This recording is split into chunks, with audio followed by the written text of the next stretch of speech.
Hello, this is DrPaulCottrell, and I'm doing a live stream on YouTube today. It's April 18th, and the markets are closed today. So we're not going to be doing the telemetry for the market, but we're going to go over the news. So let me just plug a couple products here, and then we'll take a look at some of the videos and play them. But please help support my work by making sure that you subscribe to all the channels. I have 7 different channels. I have 4 channels on YouTube, Brighteon, Bitchute, and Rumble. It's important that you subscribe to all of them because I do live streams, especially on YouTube and on Rumble, and I have to move around based on if there's a strike on a channel or not. So please make sure you subscribe to all those channels. All the links are in the description of this video to subscribe to those channels. You can follow me on X. I have 2 channels on X. I have also a channel on GETTR. You can help support my work by donating. You can donate on my website, the-studio-reykjavik.com. You can donate through Stripe, PayPal, or buy me a coffee. And you can be a paid member to my Patreon channel. It's through the donations, the paid membership that allows me to do these videos for free. All right? I do all these videos for free. Thousands of videos out there for free. I don't put stuff behind a paywall. So please help support my work by donating, by subscribing, by sharing the links, and by participating in the chats. So with that, I also have products. Some of the products that I have are structural nano silver soaps. You can get it in charcoal tea tree, lemongrass, lavender, or peppermint. Get a few bars for your household. Very high quality soaps that I use. And by supporting my work, you're also supporting your health. So please go to my store, the-studio-reykjavik.com, get the structural nano silver soaps, and use discount 5 and you get $5 off in the order. If you purchase $150 or more, you will get a free gift until supplies last.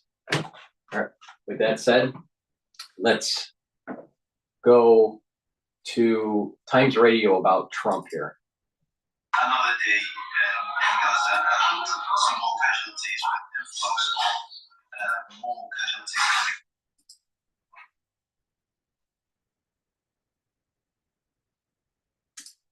The speaker right up there. Exit ramp and save face in this. To what's happening in the States. Donald Trump says the termination of the US Federal Reserve Chair Jerome Powell can't come soon enough, raising fresh concerns about political influence on America's central bank. The comments are just the latest attack on Powell by the US president and have added to speculation that the White House is looking to remove him from his post before his term ends next year. Trump has said Powell hasn't done enough to strengthen the US economy as the effects of the tariffs kick in.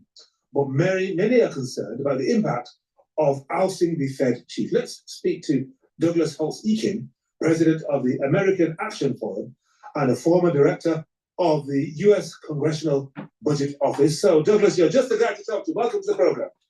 Well, thanks for having me. Okay, first of all, in headline terms, what about this tussle between the chairman of the Fed and the president? Well, the tussle is not new.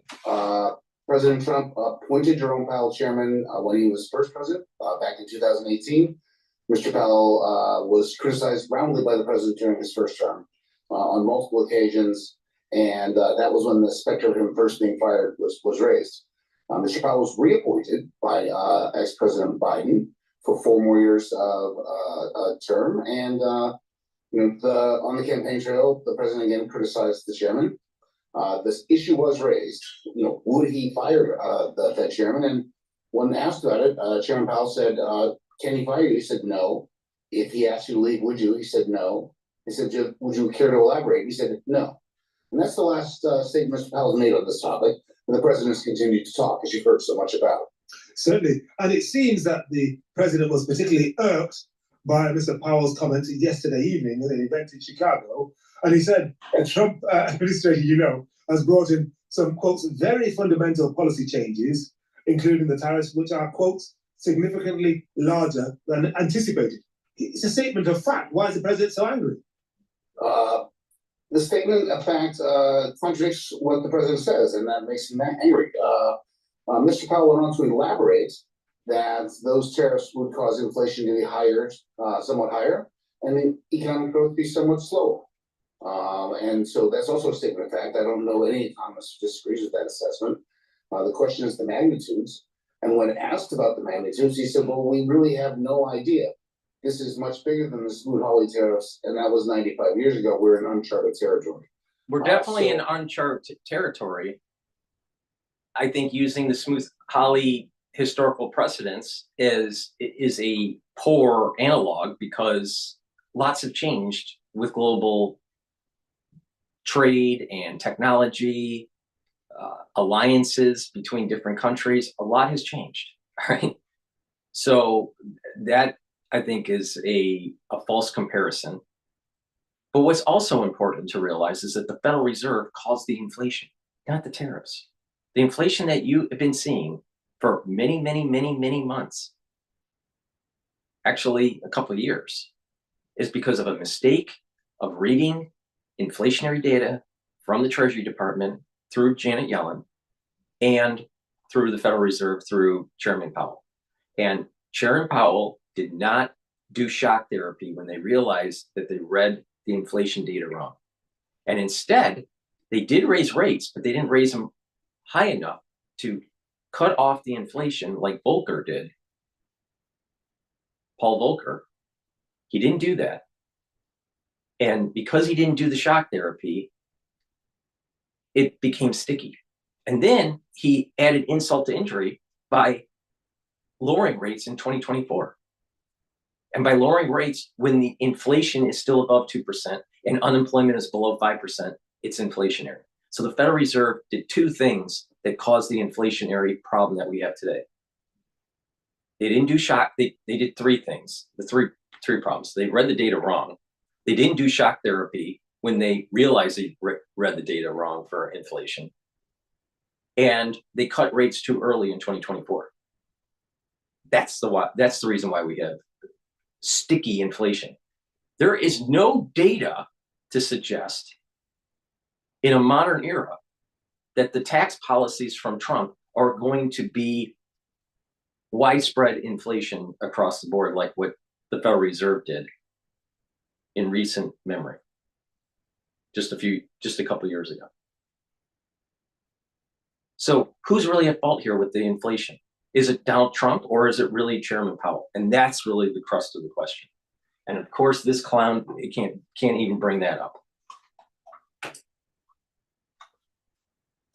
I think that's a fair assessment of the situation, but the president's displeased that someone would suggest these tariffs were somehow negative in any way. Right. And Douglas, you're the president of the American Action Forum.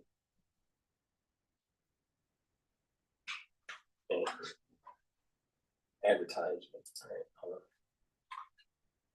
The president of the American Action Forum and a former director of the U.S. Congressional Budget Office. I'm going to guess that you are a traditional fiscal conservative. Ma'am. Right, okay. So how do you respond to what appears to be chaos unleashed both on the U.S. domestic economy and, if you look at what the leader of the IMF has said today, the world economy?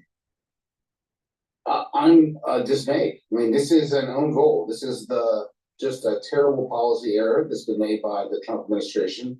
It serves no one's interest. And that is the most baffling part of this entire tale.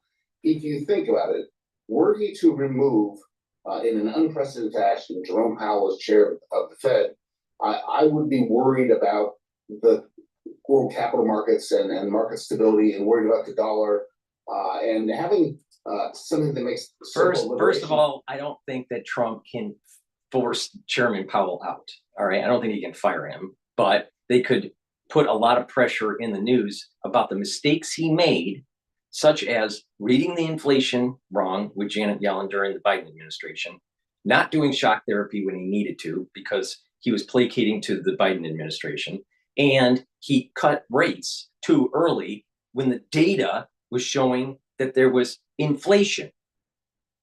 So if you cut rates during inflation, guess what? You have more inflation. That's the reason why Powell needs to leave.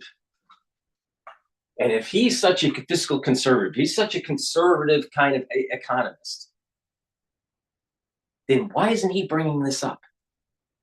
Because the Federal Reserve under Biden, based on the economic conditions of the time, the decisions they made inflation worse. Now, this whole trade agreement issue is one, or tariff issue that's going on with Trump. It's multi-pronged.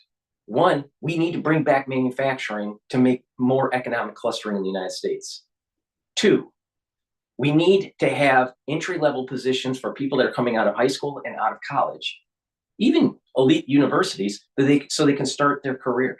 We have lost that because of 35 years of hemorrhaging manufacturing jobs. People don't understand manufacturing isn't just putting a bolt in some sort of widget. It involves statistical analysis. It involves manufacturing engineering. It involves mechanical engineering. It involves all these different types of engineering disciplines.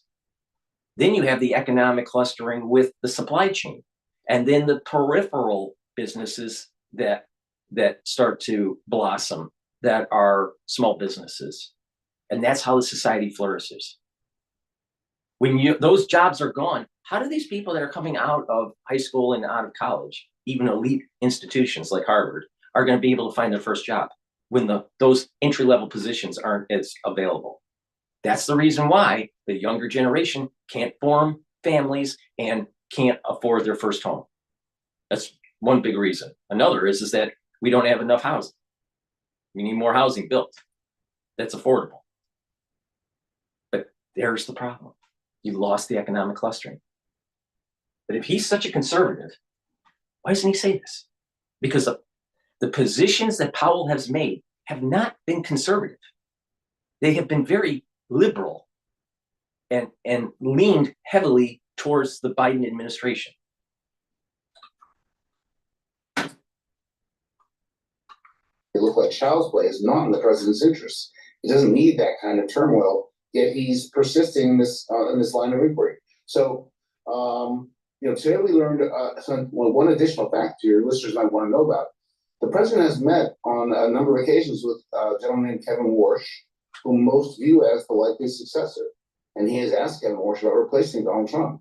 So this isn't a hypothetical. He's actually spoken to someone about taking the job. That's quite damaging and makes people very nervous. Yeah, and because how hopeful are you that when Trump says we will have a trade deal with China, and Caroline Leavitt, his press secretary, says we've got people beating a path to the White House door to sign trade deals, we're in advanced negotiations with 50 countries at the moment. How hopeful are you that will actually bear fruit?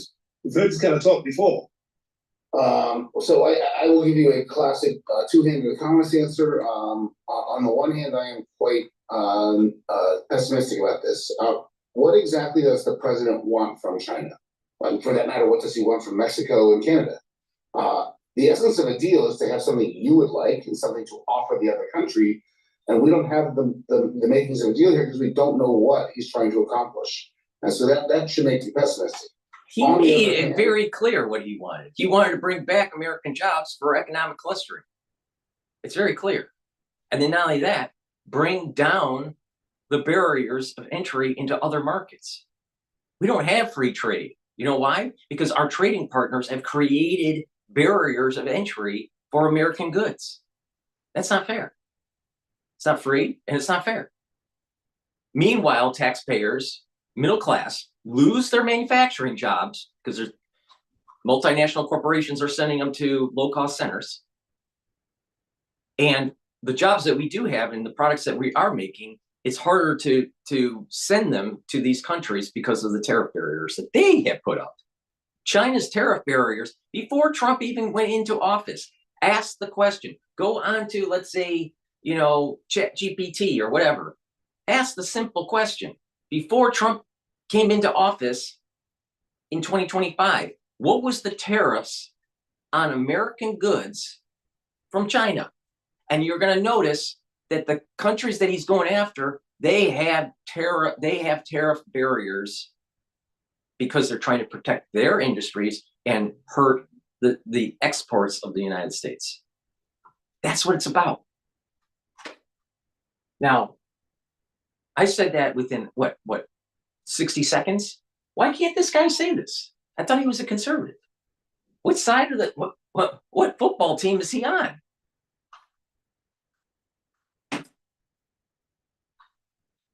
This president will never admit he's wrong. This president will always say that he did the right thing, one, but he does respond to pressure. And what about the economists out there and Chairman Powell and Janet Yellen getting up on a pedestal and saying, we screwed up and caused the inflation in 2023 and in 2024. And it's so sticky that it's not going to go back down. Now, let's not worry about the inflation rate. You know, when someone says, oh, the inflation is going down, they're talking about the inflation rate.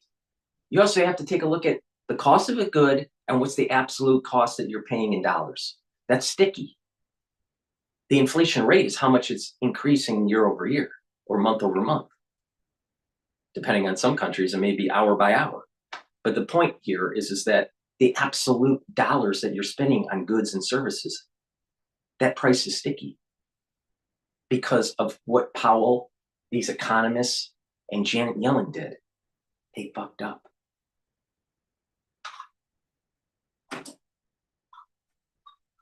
President, the first time he levied steel tariffs, and within 2 months had exempted our largest sources of steel, Canada, Mexico, Argentina, Brazil, Germany. So he responded to pressure then.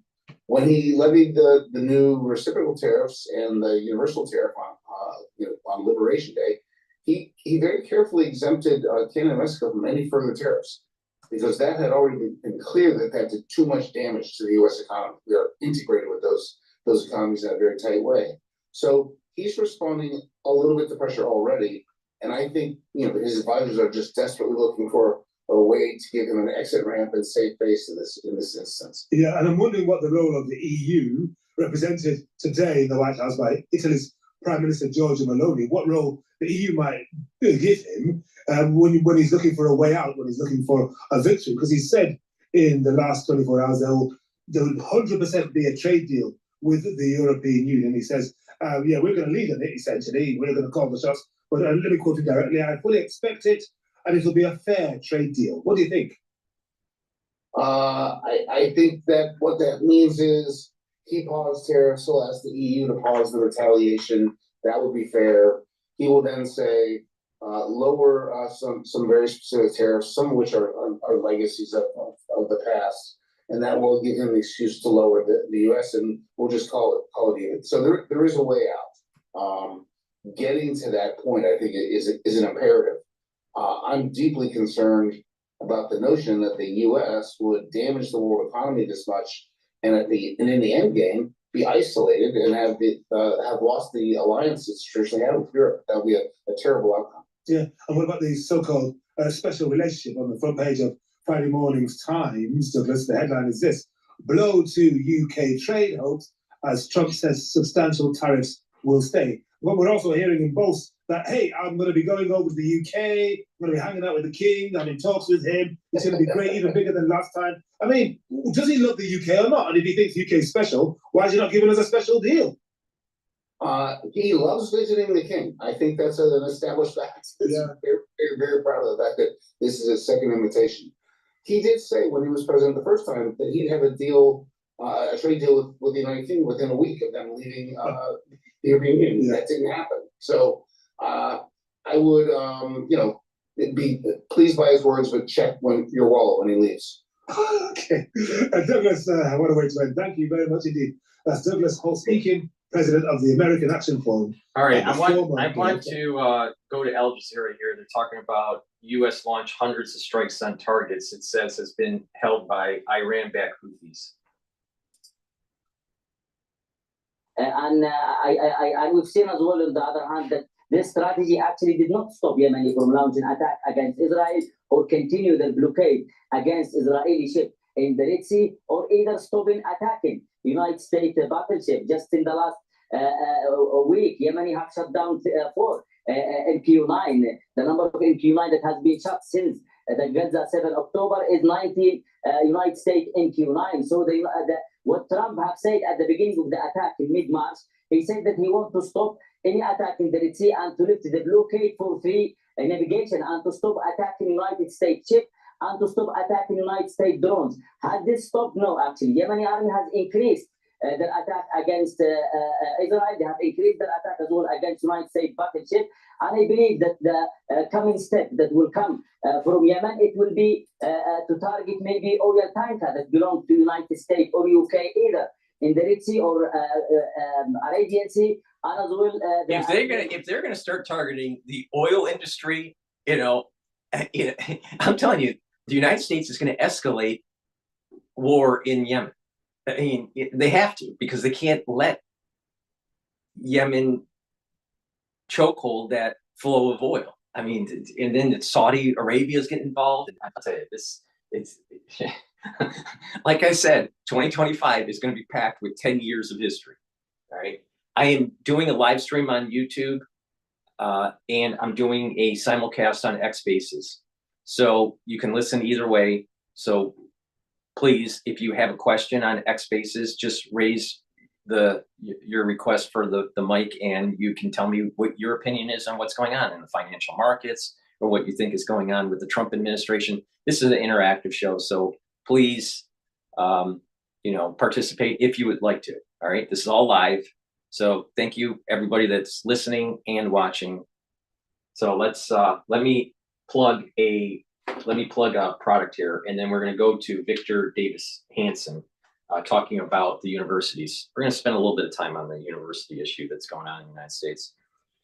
Please go to my store, the-studio-reykjavik.com, and get the very high quality structural nano silver.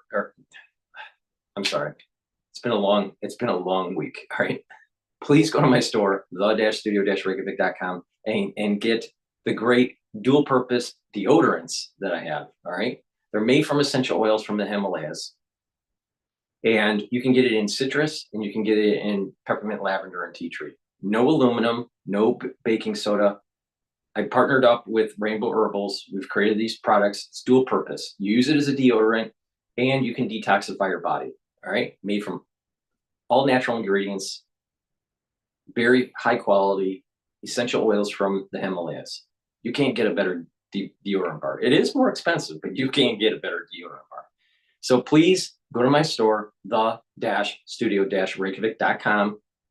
Get a couple bars for your household, help support your health, and help support the work that I do. All this stuff is for free. I tell you how to stack this stuff, to detoxify your body, to use products that are natural for you, and to boost up that immune system. If you're detoxifying your body and you're using supplements and products like the deodorant that I have on my store, your health is going to improve. So please go to my store, get a couple bars for your household. It's for males and females. If you spend $150 or more, you do get a free gift until supplies last, and you can use discount 5 on top of that, and you get $5 off. So it's a win-win for everybody. You help support the work that I do, and you get healthy. And I want you to get healthy. All right. So please go to my store, the-studio-reykjavik.com. All right, let's I love how that guy that was talking on Al Jazeera, his title is pro-Houthi journalist. All right, let's go back to Al Jazeera. They're talking about the nuclear talks with Iran, and then we'll go and talk about the universities in the United States. Of indirect negotiations on Saturday between Iranian and US officials.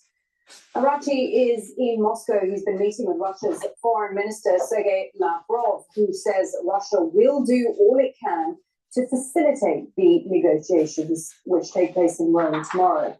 But Iran's foreign minister has also warned that the attitude of the Trump administration may put those talks at risk.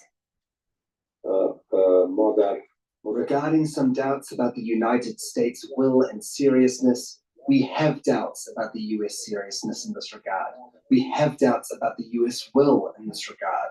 But we will join these rounds of talks regarding the peaceful Iranian nuclear program. All these matters, all these conditions that will be unrealistic will diminish the chances of reaching an agreement. We need to go forward towards reaching agreements that will help both countries, and the dialogue is ongoing between Iran and the United States, where Russia is quite ready to cooperate and to support the agreement. Meanwhile, Iran has been marking National Army Day with a show of strength. President Masoud Pezeshkian watched the military parade in the capital, Tehran. He is hoping for sanctions relief, while Washington wants guarantees over Iran's nuclear program. Well, we have correspondents standing by to cover all angles of this story. Alan Fisher is at the White House. Tariff Asadi is in Tehran. First, let's get the tape from Moscow with Yulia Shapovalova. Yulia, so we heard there from both Sergei Lavrov, and he was talking about the growing spirit of cooperation and deepening trade relationship between Iran and Russia, and speaking about the common ground that they face in the form of Western sanctions and threats.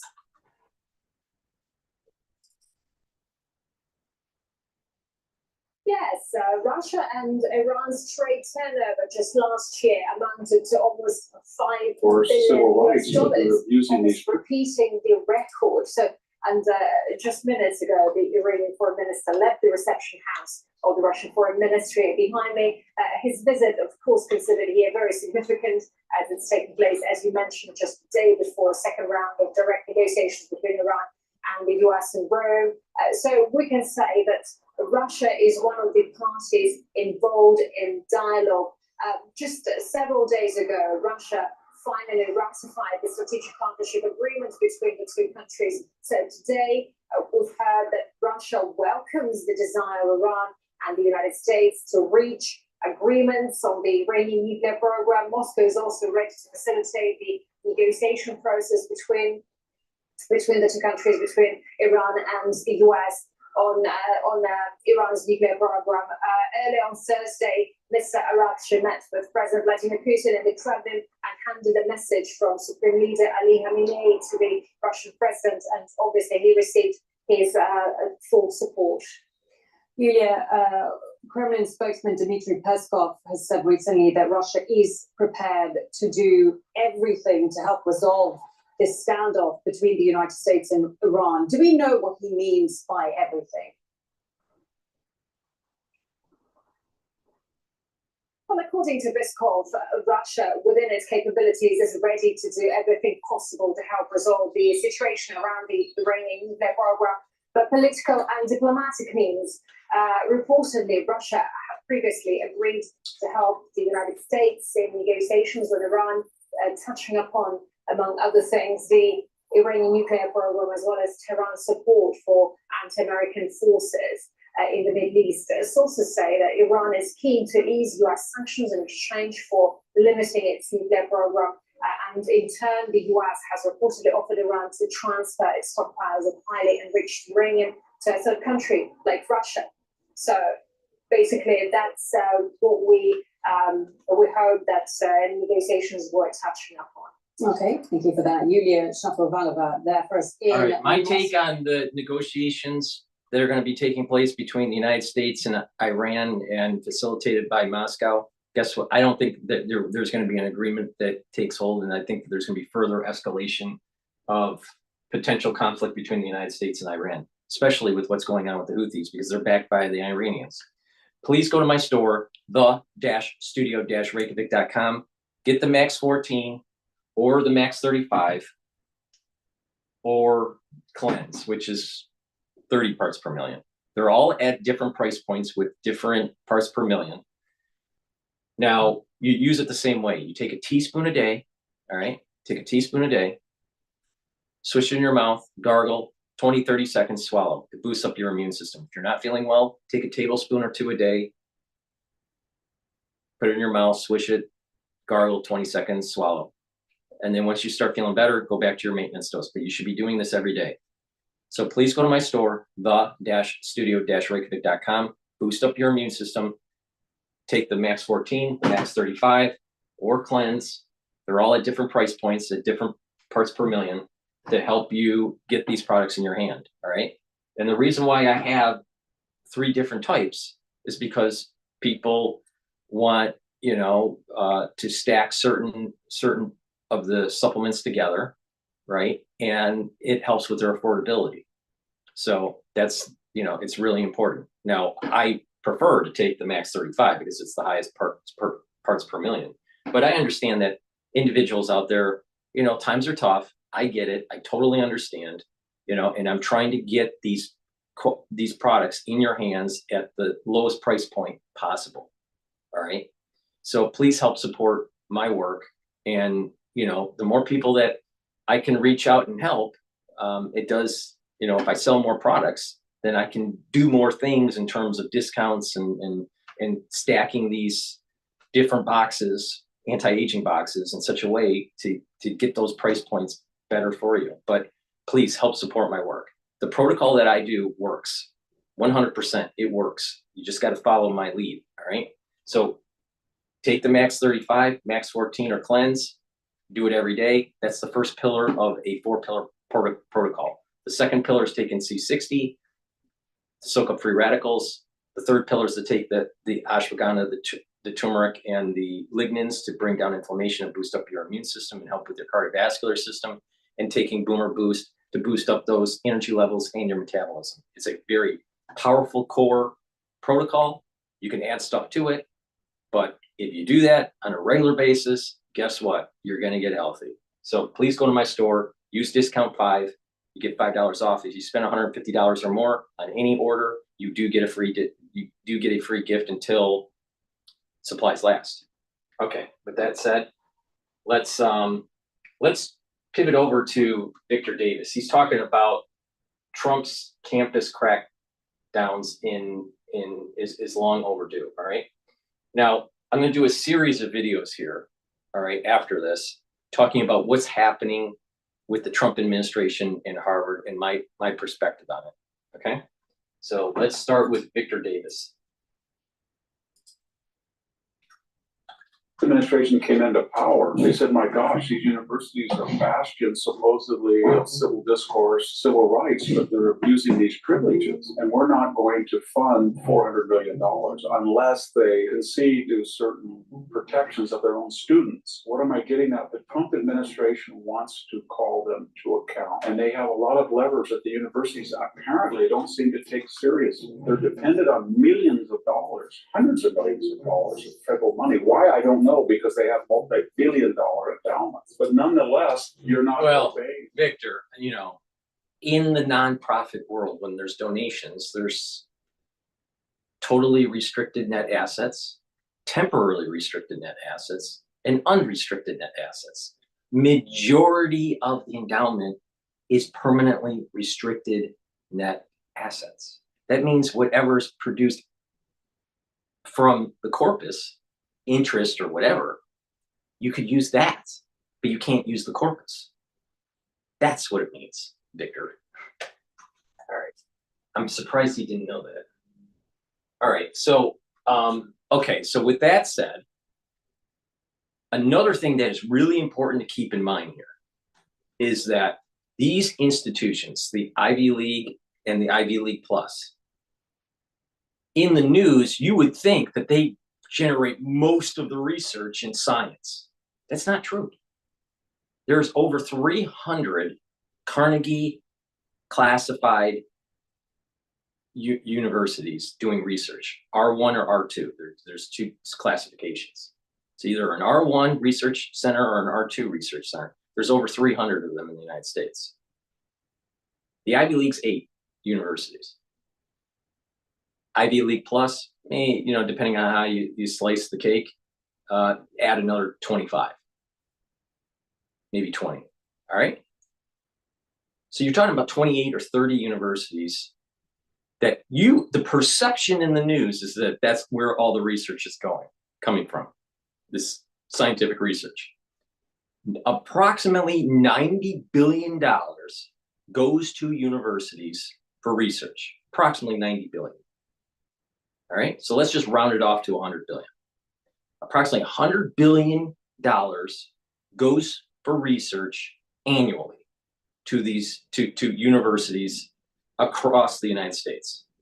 All right, most of them are R1 or R2 research universities, but some of that money is non-classified Carnegie classification. All right. And there is over 200 of those. So you're talking about approximately 500 universities that are doing high quality research. 500 out of only 30. Now, the bulk of the money is going to the other universities, not the top 30 or even the top 8. All right, let me give you an example. Approximately $100 billion is given out annually for research. It's really 90 billion, but let's just a rough estimate, 100 billion. Harvard represents, in terms of the amount of money that they normally get approximately annually $1 billion. Now, this 2.2 billion is a multi-year that they were looking at. But for research, they approximately get $1 billion a year. That's 1% of the total. Now, that's just money. So 99% goes to other universities. So if you look at it and assume that the other top 8 get the same amount that Harvard does, which they don't, they get less. But let's just, for a quick analysis here, the top 8 schools, the Ivy League, assuming that they get the same amount of grant money that Harvard does annually, $1 billion in research funds, all right? That's $8 billion in total for the Ivy League out of 100 billion. So that means that it's only 8% of the total annual budget for research and development that goes to universities from the US government. Now, the media wants you to think that the Ivy League and the Ivy League Plus, the 30 universities universe, produces most of the research. So if you cut the funding, you're stopping research. That's total horseshit. You know why? These universities, these individual universities at the top 8 get less than 8% of the budget. Now let's look at Harvard, for example. Out of $100 billion annual budget coming out of the US government for research, Harvard gets $1 billion. That's 1% of the annual budget. And how many papers do they publish annually in scholarly journals, peer-reviewed? Approximately 290,000 papers are published annually in the United States from all these research institutes. Remember, the research institutes are the R1 and the R2 Carnegie classification, which is about 300, or just a little over 300. I think it's like 320 something. And then you have an additional 250 or so that are non-classified under the Carnegie classification. So you have a universe of about a little over 500 universities doing quality scientific research. The top of that 500 is approximately 320. All right.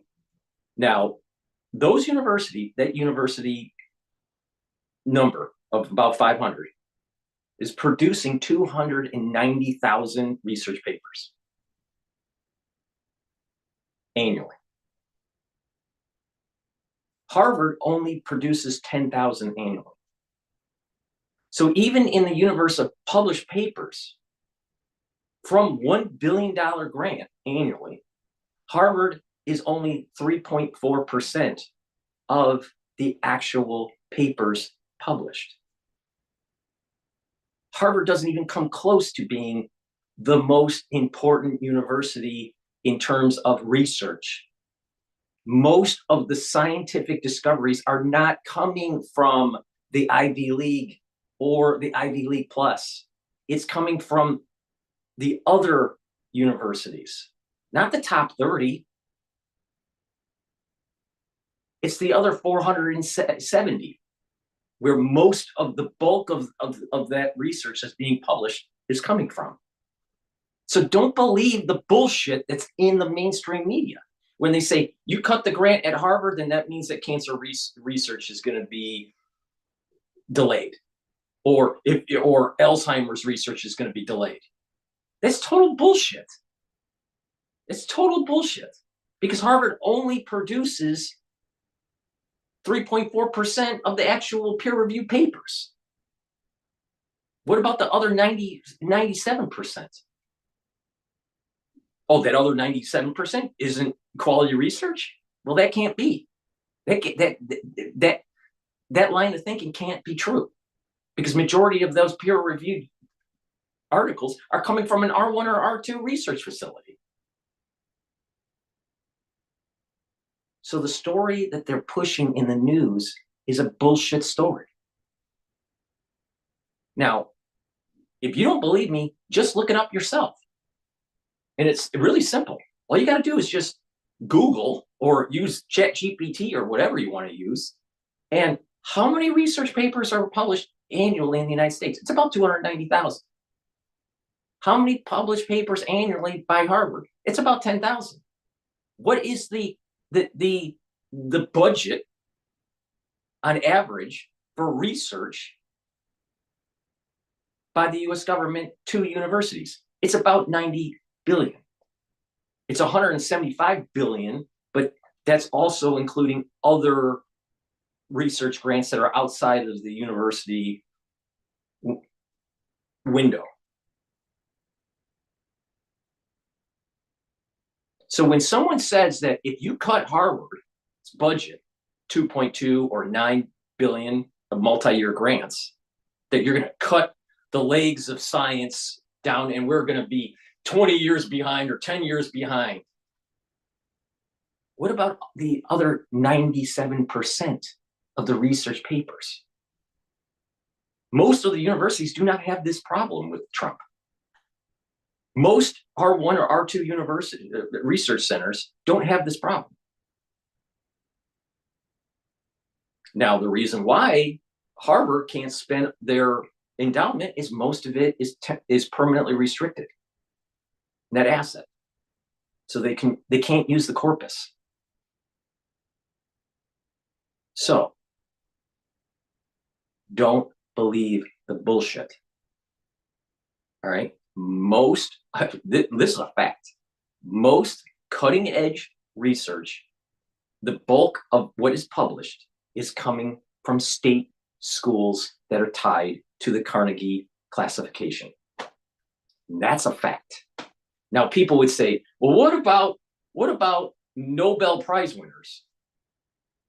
Well, what happens is that typically they're working at a smaller institute, smaller university, and they doing some research, and then all of a sudden they discover something amazing. So they're working at a lower tier university, typically.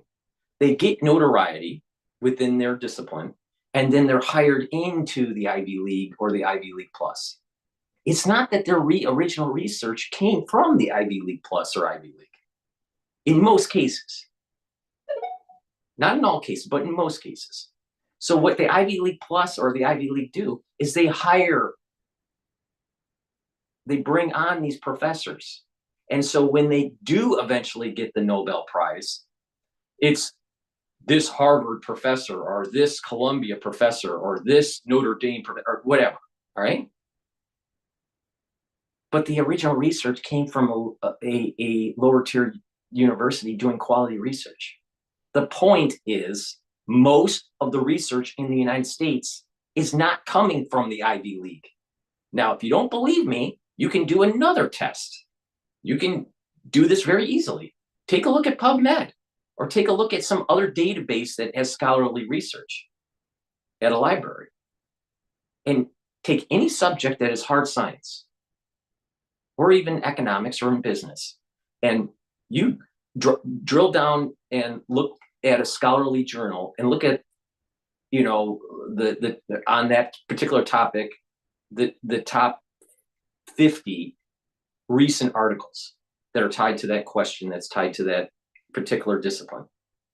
What you will find is the majority of the 50 papers is not from the Ivy League and is not from the Ivy League Plus, which proves the point that the 290,000 peer-reviewed research papers that are published, the bulk of them are not Ivy League or Ivy League Plus. Now, people that have done lit reviews because of PhDs or master's degrees, they know this already because it is self-evident. It's axiomatic when they do the lit review. So don't believe the bullshit. The first or the fourth or fifth or sixth amendments, you're not guaranteeing the Bill of Rights to your own student. You're allowing anti-Semitism in the year 2025 as if it's the 19th century or something. What are you doing?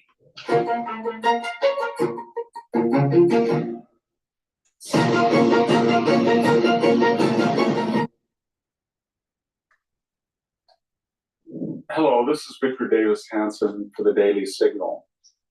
I'd like to talk a little bit today about the universities in general, and specifically the anti-Semitic protests that have been transpiring and continuing and the Trump reaction to them. The larger landscape was that when the Trump administration came into power, they said, my gosh, these universities are bastions supposedly of civil discourse, civil rights, but they're abusing these privileges.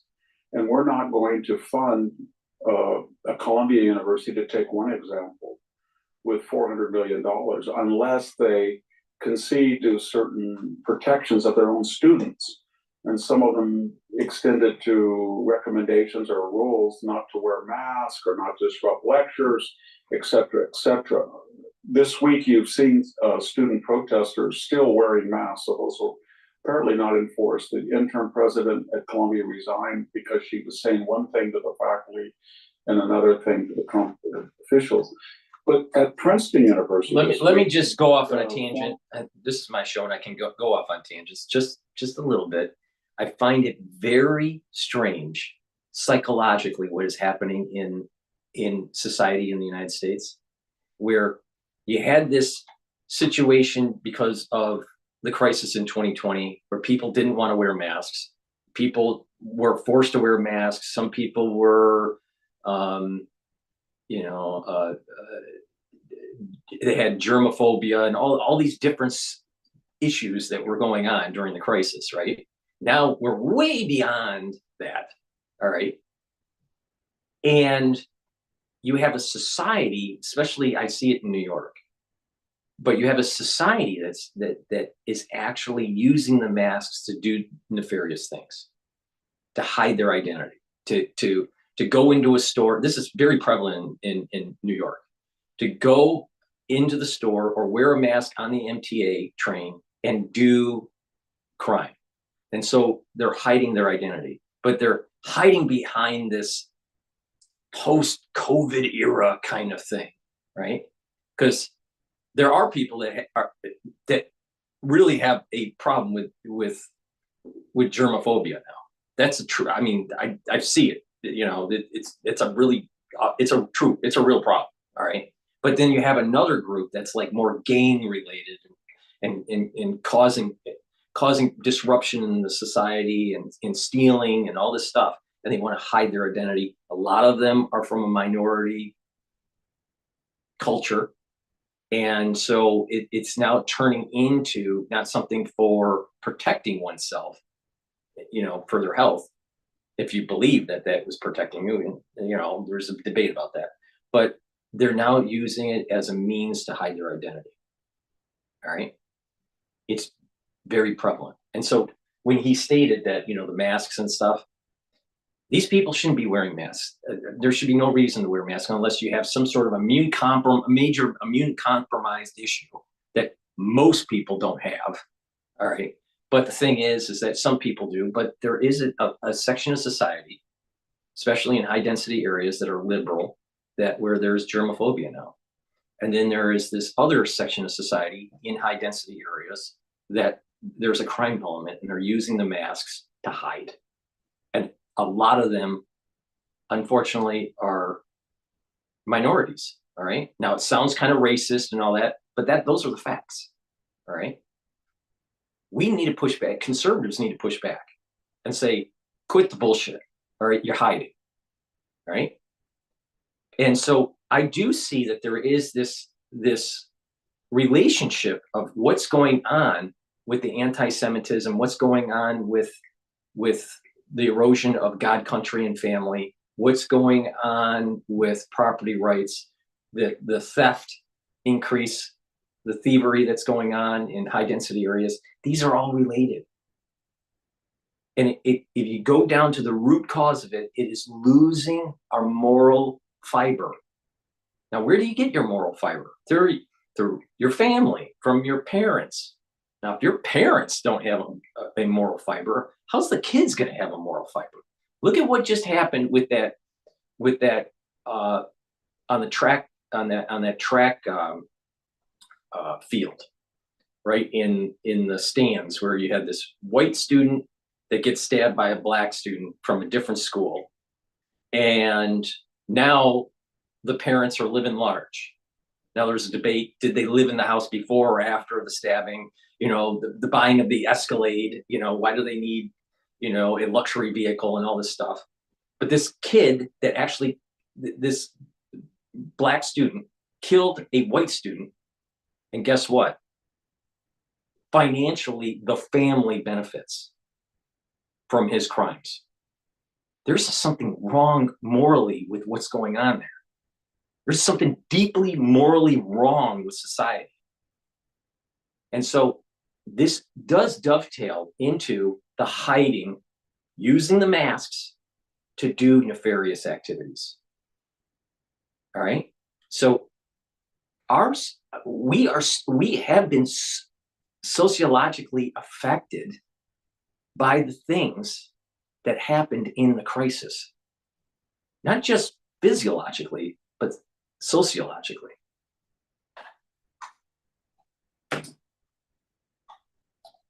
Prime Minister of Israel, Mr. Bennett, was speaking, and the throng of Princeton students, maybe 90% of them apparently were students outside the hall, tried to shout him down, and some disrupted the lecture inside the hall.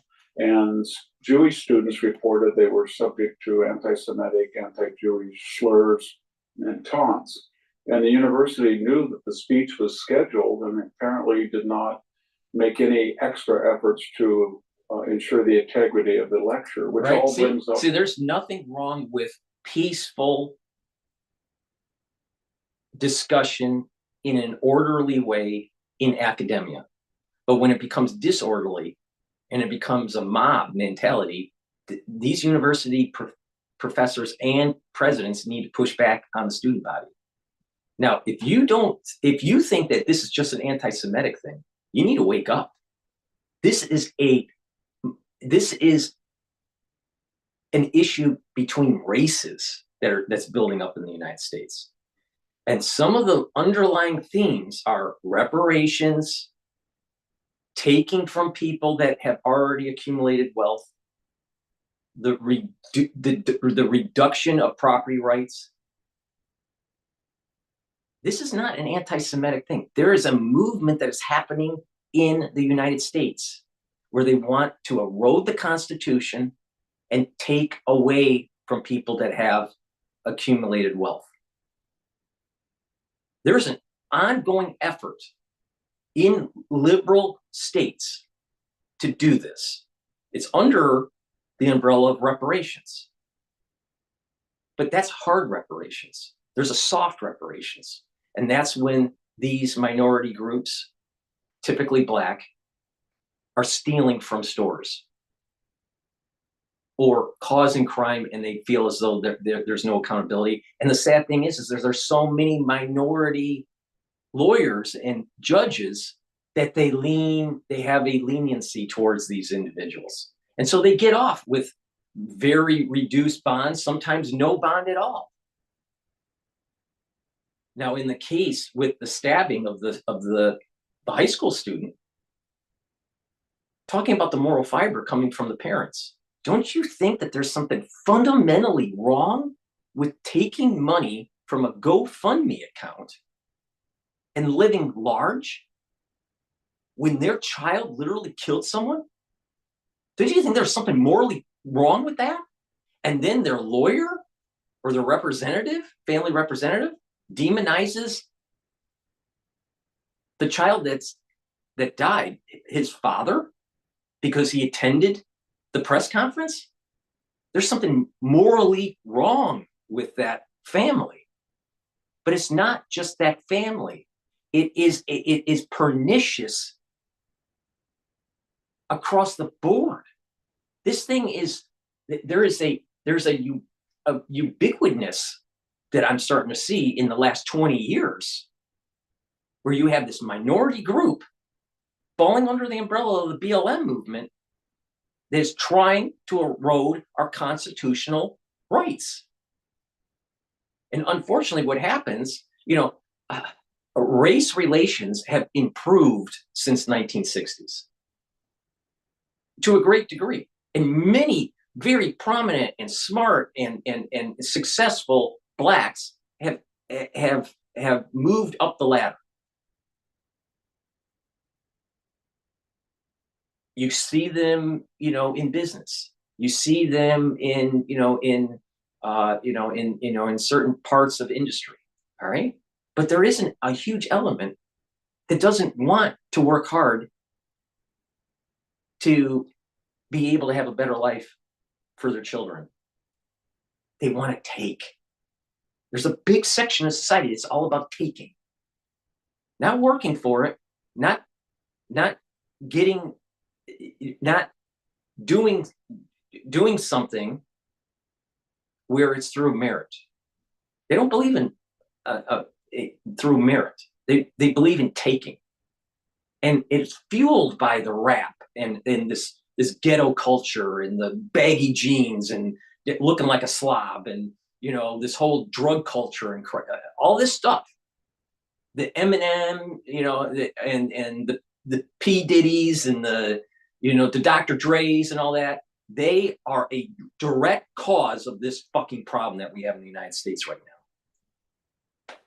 And no one's calling them off on it. So the problem that we have on the universities is that you have a spineless administration that's not willing to push back.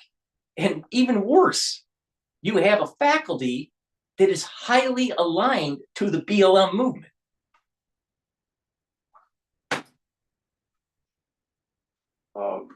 My point, and that is, I don't think the American universities understand where they are right now. If you look at polls of the American people who used to have poll surveys 60-70% in favor of the idea of higher education, the juggernaut of the American economy, that's gone. It's been gone the last half century. These are hotbeds, especially the elite campuses, of indoctrination. Yep. And they're polling about 35% of the approval rate of the American people, with 90 to 95% of their law or their humanities faculty openly Democratic left wing. There is no diversity. Now, remember what I was saying about research, hard research, and what Harvard's doing, and they're only doing 3.4% of the peer-reviewed journals out of the 290,000. Right? They're doing about 10,000 peered articles, publications per year, roughly. All right. But when you're talking about power in government, they're highly represented. And there's the problem. There's the problem. And so what Trump's trying to do is, I'm going to take and I'm going to hit where it hurts with Harvard, and that is the funding. Now you're seeing in the news, and we'll cover it a little bit, Harvard has to cut programs now. The Ph.D. programs are being cut in half. HMS, Harvard Medical School, guess what? They're laying people off now. So certain departments are truncating because of what Trump is doing. But the real power that Harvard has isn't what they're doing for cancer research. Fucking wake up.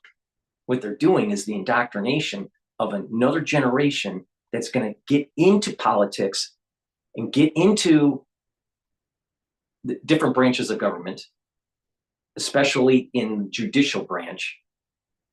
And what will happen is that it's easier to push this BLM agenda and this reparations. And they've been doing it. They've been orchestrating this as a multi-year pronged approach. Look at Wu, who's the mayor of Boston, double grad at Harvard. And I'll tell you, if you can't see that she's an ultra liberal, you need to, I don't know, go to the eye doctor.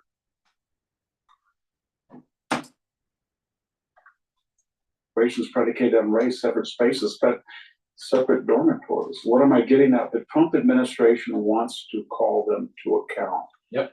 And they have a lot of levers at the universities, apparently, like Princeton or Columbia, don't seem to take seriously.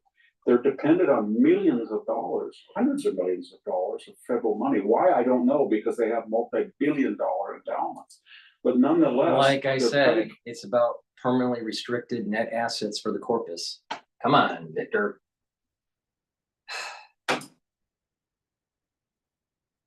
their budgets on federal monies, but the Trump administration says you're not obeying the First or Fourth or Fifth or Sixth Amendments. You're not guaranteeing the Bill of Rights to your own student. You're allowing anti-Semitism in the year 2025 as if it's the 19th century or something. What are you doing? And the universities seem to ignore it. Well, we'll stop people wearing masks. They don't. We'll stop anti-Semitism. They don't. Why? They seem, first of all, to be indebted to foreign students. We have about 300,000 Chinese students and maybe 250,000 from the Middle East that pay full tuition. And they're a powerful bloc on campus. In addition, we have billions of dollars from Mideast sheikdoms like Qatar, but also China that endow professorships. And you give $1 billion, you can Is it Qatar or is it Qatar? 100 or more, 150 fully endowed professors for a Middle East student department that can be very influential, training this country's next generation of diplomats and civil servants and politicians. But the university should be very careful. They have a lot of exposure. Already the National Institute of Health says, we know what you're doing. You're on individual grants. Who's running the universities? Who's really running the universities? Now you got to remember, who's the president of Harvard? He's Jewish, all right? He's a Harvard man. And guess what? He's being whipshawed by the ultra-liberal faculty. Now, ultra-liberals have a common theme about their strategies. They don't care about the Constitution. All they care about is the end goal, and that is to take. But they don't realize that when they break the system, that whatever they did take, the value of it is no longer there. Miss Taiwan is 100% right on this. The United States is having a cultural revolution within its universities, and this is very reminiscent of what happened with Mao in China. Now, either the United States pulls up their, the big boy pants and pushes back, or we're going to lose our fucking country.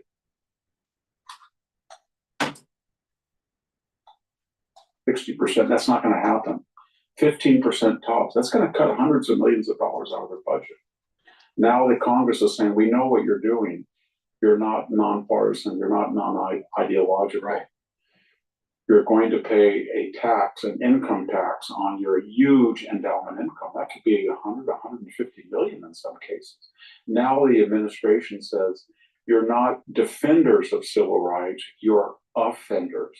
And we're going to cut back grants to you because you don't follow the Bill of Rights. You do not guarantee freedom of speech. Why do let's get back.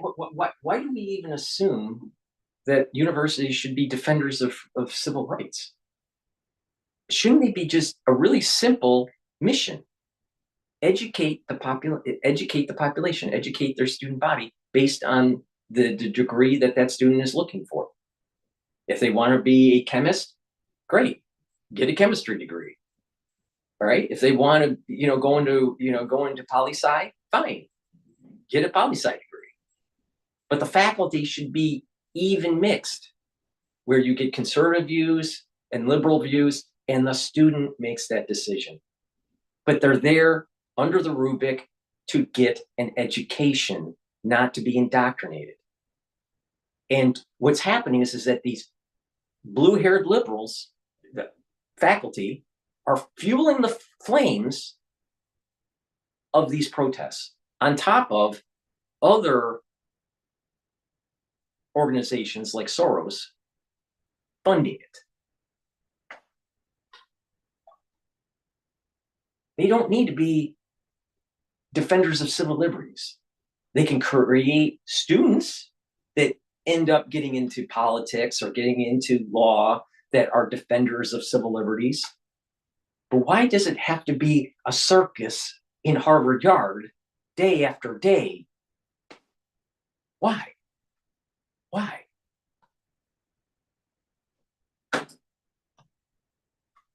Civil rights statutes and make race and gender and sexual orientation incidental rather than essential to these students' personas. And you give them preferences based on their superficial appearance. In other words, what I'm getting at is they are violating the spirit and the letter of the Constitution.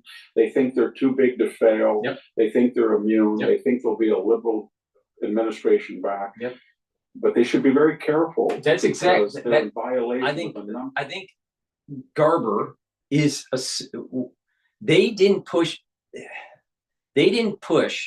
hard enough against the student body and the faculty during 2024 when Garber elevated to the presidency and Claudine Gay was kicked out. All right, they assumed that Trump wasn't coming back in. They thought that that he wasn't going to be resurrected from the dead. All right. So they did a strategic error. And they assumed that they would have a liberal leaning administration in the White House where their funding would be okay. And that, so Garber totally misread this, all right, in terms of where the population is going with the election for the presidency. And then he's also whipshawed by the actual faculty and the overseers. They're heavily liberal. And what's shocking is that the power of the presidency at Harvard with Garber, the president doesn't have that much power over the faculty. It's actually the deans of the different schools. And they did that on purpose. Why? Because pre-Vietnam, Harvard was more centralized. But when the students found out that the war plans came out of Harvard for Vietnam, they had a shit fit. So what did they do? They still needed the money from the government. You got to remember, Harvard's tied to defense and also the CIA. What did they do? They decentralized.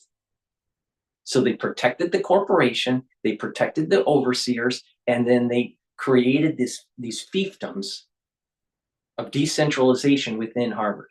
So the president could claim that he didn't know. And they would go after the deans. They would pay, you did something wrong. Well, thank you very much for your service at Harvard. Here's a lot of money. That's what they did with Claudine Gay. So they decentralized the university when the student body found out that Harvard was heavily involved in Vietnam. And so now you have a president, Garber, that doesn't have control over the fucking crazy faculty.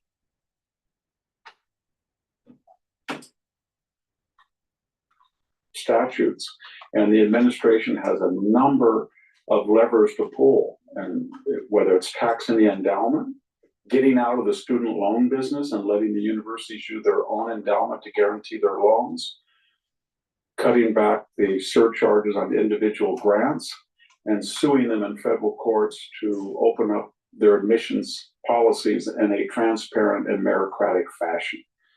So my advice to Columbia University, and especially to the president of Princeton, either protect the civil rights of Jewish students and students in general, or a backlash from the federal government, the magnitude of which you really have not recognized and you should fear. Thank you very much. This is Victor Davis Hanson for the Daily Signal. If Trump keeps on pushing, what's going to happen is there are many judges that are going to go against the executive orders of the presidency, but it'll get to the point where further, because you got to remember, current grants are being questioned and held and frozen and all this. Future grants, nothing's stopping for future grants. So you're looking at, all right, you freeze, maybe you have to unfreeze it. The courts force them to give it to the university. But what about new stuff that's issued? Remember what I said, Harvard needs $1 billion in research annually. What about for 2026, 2027, 2028? Heaven forbid that J.D. Vance gets into the presidency. So they got an additional 4 years of not getting funding on top of that. This could destroy Harvard. But the liberals in Harvard don't care. They don't care. Just like they don't care about destroying the Constitution of the United States. And this is why conservatives need to push back. And Miss Taiwan is not wrong on this. She is right. We are seeing a cultural revolution that's very reminiscent of Mao being orchestrated within these elite institutions to destroy this special thing that we have called the constitutional republic. Now, I come from a long line of people that have protected that Constitution. And I'll tell you, if we don't fight, we're going to lose it. All right.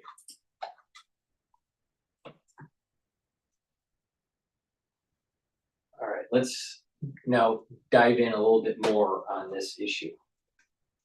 And so let me get the video that I want to pop up here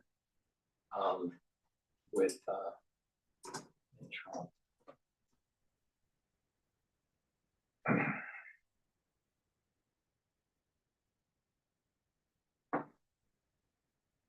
All right, I found a video that I want to go to, but before I do that, I want to do a product plug. Thank you for the ones that are watching the live stream on YouTube and listening through X Spaces. If you do have a question, type it in the chat or ask for the mic. And this is a live show; it's interactive. I'm not the only one that should be talking. But if you do want to talk, just ask for the mic. But before I do that, please go to my store, help support the work I do. All these videos that I do are for free. And there's lots of things that you can learn from, all right? So please purchase the products that I offer. Now we're going into the allergy season, all right? So it's really important to mitigate any issues that you may have with irritation in the throat, all right? I have lozenges and drops. So with the drops, you can get it in honey lemon, in cherry flavor, and in blueberry. You get 100 drops in each bag. Very high quality. It's made from the structural nano silver. And also, I have in stock the elderberry zinc lozenges, which are larger than the drops. You get 21 in each bag. Get a few bags for your household. Have some at work. Have some at home. You never know when you need it. The moment you have that irritation, take it, and they'll mitigate the problem. All right. So please go to my store. Use discount 5. You get $5 off. If you purchase $150 or more, you get a free gift until supplies last. Please help support my work. All right. Now, with that said, let me go to all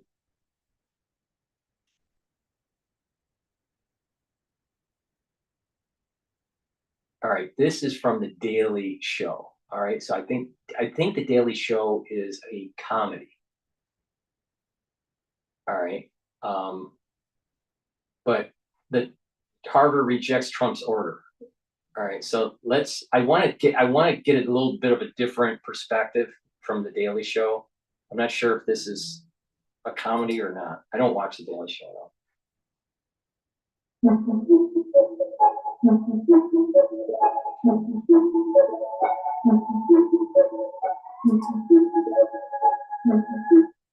does not like them apples. So let's get into it. No, sorry, there's a comment.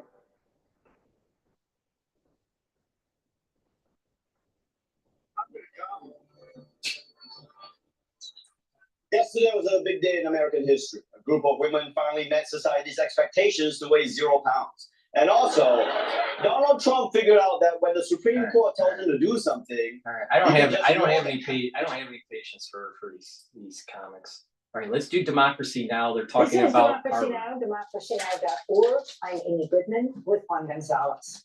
We end today's show on the campus of Harvard University as the Ivy League institution pushes back against President Trump's attacks on higher education. This week, the Trump administration said it's freezing $2.2 billion in federal grants and $60 million in contracts to Harvard after it defied an order to eliminate all DEI initiatives, further crackdown on Palestinian rights protests, including reporting international students to federal authorities, among a number of other issues.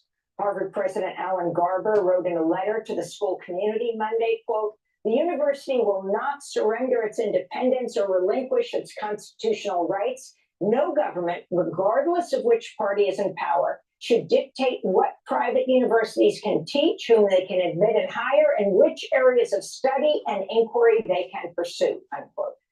On Tuesday, President Trump posted on Truth Social, quote, "Perhaps Harvard should lose its tax-exempt status and be taxed as a political entity if it keeps pushing political, ideological, now. and Remember when I was talking to Miss Taiwan about this back when Claudine Gay was just about ready to be thrown out of Harvard, when she had the meltdown in Congress with Stefanik.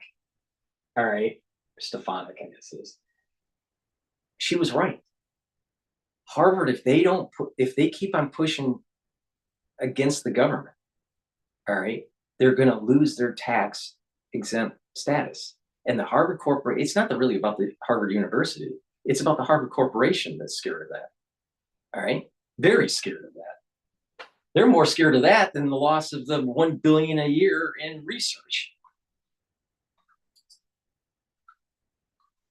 Inspired supporting sickness. Remember, tax-exempt status is totally contingent on acting in the public interest, exclamation point, the President of the United States tweeted. At a press briefing on Tuesday, Now, White House Press Secretary Caroline Leavitt was asked about Trump's threat to... This is interesting because this is a video of the actual crowd during the commencements last year, where there was the protest, the big protest. I was there as an alumnus, because we get free tickets, but okay, so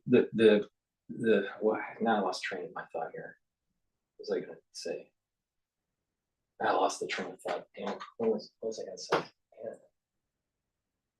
Public interest, sickness, what was it? There's something that he said that clicked something. Interest, exclamation point, the President of the United States tweeted. At a press briefing on Tuesday, White House Press Secretary Caroline Leavitt was asked about Trump's threat to remove Harvard's tax-exempt status. This was her response. You can actually see me in this picture. I'm in the distance, but I'm actually way in the back in this picture, way at the back on the stairs at the library, looking at during the commencements. I'm actually standing right by the pillar there. All right. Well, okay. What was I was going to say something about the public interest. And I lost the thought. Damn it! I hate it when I lose a thought.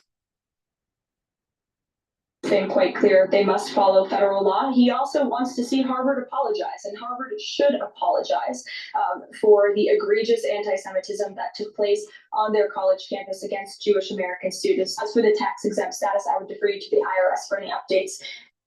Also this week, Harvard joined a group of universities that sued the Department of Energy over cuts to federal research funding. For more, we go to Harvard Law School in Cambridge, Massachusetts, where we're joined by Professor Andrew Manuel Crespo, the Morris Wasserstein Public Interest Professor of Law, where this guy He's a fucking jackass. My last show yesterday, he was on, I think it was MSNBC. It might have been MSNBC. It might have been CNN. Probably was CNN. And he is, he's definitely, you get these liberals, you can see that you get these liberals that go into law and they're promoting this agenda that I'm talking about. All right. You got to remember, the law school, not that long ago, just a few years ago, took down their school crest, the school shield, because each of the schools have a shield. I think there's 11 or 12 schools within Harvard University, and each school has each school has a crest, all right, a coat of arms, a coat of arms, and the law school took down the original one, and then for about a year or two, it didn't have any, and then they came up with a new design. And the reason why, the original donator for the law school, heaven forbid, he had a plantation. And so you had all these black students that were having a free-for-all. It's like, how dare you have the family crest for the school that donated it originally, and they were part of the, of the plantations in the United States. See, they want to whitewash history. Instead, what they should have done is they should have kept that crest for the school and said that, you know what? That's part of the American history. And yes, these things were bad, but just like maturing, when you get older, all right, the country is maturing, and you don't whitewash the history. You remember the history so you don't repeat it. But the problem with these liberals is that they destroy everything. They destroy the culture. And this is where Miss Taiwan is saying it's very reminiscent of what Mao did with the Cultural Revolution. What was part of the Cultural Revolution? Destroy the history of China. Just like how the student body is trying to destroy the history of the actual university. Now, if you don't remember your history, you're probably going to repeat it. All right? But you got these crazy liberals. Take down this, change this name to this school, and do this and this, because the money came from, slavery, or from the plantations, or, from, they were against civil rights or whatever. They're whitewashing the history. And that's the law school. That's supposedly minting really intelligent individuals that are going to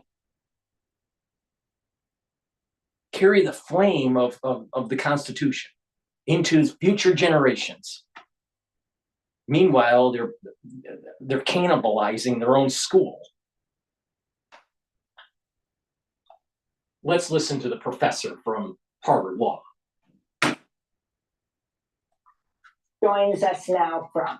He's the general counsel of the Harvard faculty chapter of the American Association of University Professors, which last Friday filed a federal lawsuit challenging the constitutionality of the administration's funding cuts, and that sought a court order to block them. Last year, Professor Crespo was one of dozens of Harvard University professors who staged a study-in protest at the school's library in solidarity with students. Oh, let's see if democracy now, even though we have a constitutional republic forever, but democracy now that wants a true democracy wants to take away your property rights because it's mob rule. That's the purest form of democracy. All right. But it's democracy now. Let's see what they have to say about the Arafat garb that was worn by the faculty, by the students, when they were doing that sit-in bullshit at the library.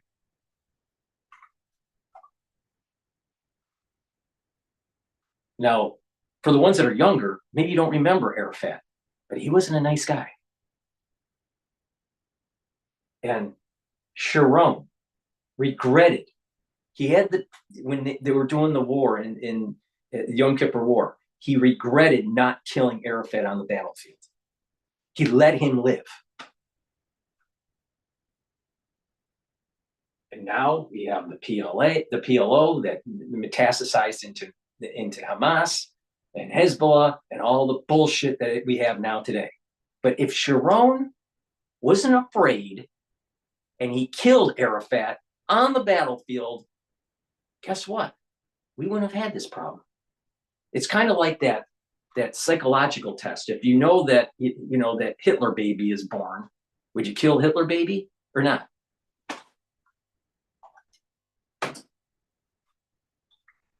A pro-Palestinian demonstration.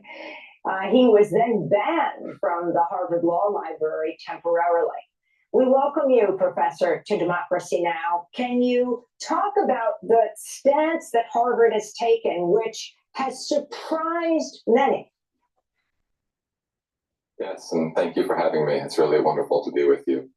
I think it was really encouraging and important to see the Harvard administration leadership here send the letter that it did to the Trump administration. Our chapter had gone to court, as you mentioned, a few days prior to file a lawsuit to block these cuts from happening because these cuts are unquestionably unconstitutional.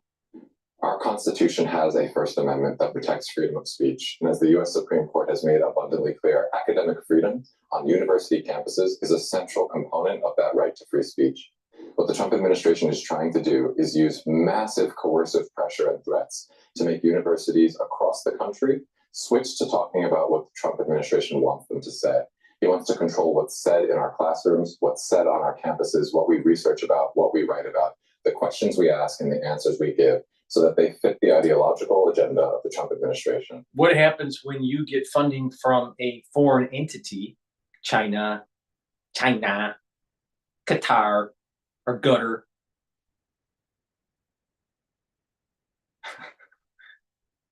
Iran. What if you get money, and a lot of it, that's not in the best interests of the United States? What then? So under this freedom of speech and protected rights within these private universities, within the gates of this private university, you got this protective bubble. And you're feeding in this anti-constitutional agenda.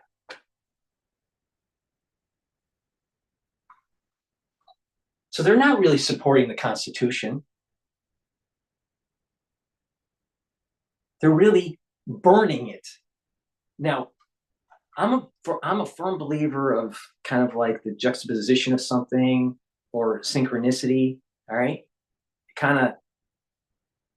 it shimmers, with what's going on in the future. Let me give you a case in point. When Trump did the State of the Union address in his first term, remember when Nancy Pelosi tore up after the speech, his actual written speech? The Speaker of the House gets a copy, and so does the Vice President. So Pence was next to her, and Nancy Pelosi stood up. I believe she was in that white suffrage outfit that they always wear, all right, which is ridiculous. And she tore it. You sensed that you had a liberal group within our government that is trying to shred sacred documents through the politics and through transforming them, the student bodies in these universities. It's a long haul. It's a long arc. But it goes back to what Miss Taiwan said. There is a Mao-esque cultural revolution going on in the United States, and it's coming from elite institutions, and it's protected by these types of people at the Harvard Law. Americans need to start pushing back. I'm telling you. That's dangerous and it's unconstitutional. We went to court to stop it from happening, and I was really glad to see our Now leadership. you can tell about someone's ethos by their pedigree, all right? Where they came from, all right? If you come from a long line of people that try to protect the country, they have it in their ethos that they try to do the right thing. It's very self-evident, all right? But you also have the opposite, or, you know, if you have a pedigree that is about stealing and about taking from people, then the prodigy of that lineage will continue on, typically, doing the same thing or worse. Now, what's the ethos of Harvard? They were formed before the actual country, what we call the United States. They were formed before the Revolution. They're almost 400 years old. The United States is only 250. They have always, if you look at the history of Harvard, they have always been on the wrong side of history first, until they were forced to be on the right side. They were against the revolution because they were aligned with the king. George Washington's troops had to take over Harvard. Fact. They weren't for civil rights until they were forced into protecting civil rights. They weren't for unions, they were against unions. They have always, at the very beginning, been on the wrong side of history throughout the whole history of the university. Always. And they are wrong here. They are wrong here.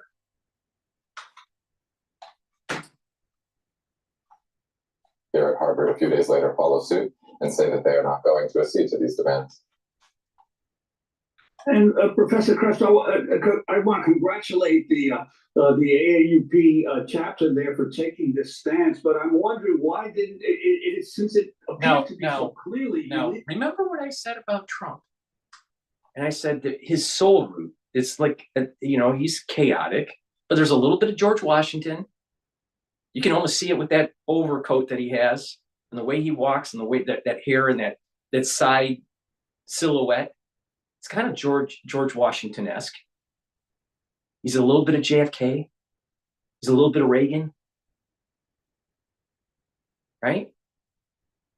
He's not a perfect cutout, but there's definitely an element of leadership in George Washington. George Washington was swore a lot. Yeah, most people don't know this. He swore a lot and was an extremely angry individual if someone went up against him. It sounds a lot like Trump. All right. And the thing is that some people have, there's a fortitude, right? And now we're reliving the whole cycle between Pluto and the United States and this 250-year arc or cycle, let's call it cycle, not arc, but 250-year cycle. And what was 250 years ago? We're talking about the revolution. We're talking about the founding fathers. We're talking about the Constitution. We're talking about the Bill of Rights. We're talking about George Washington.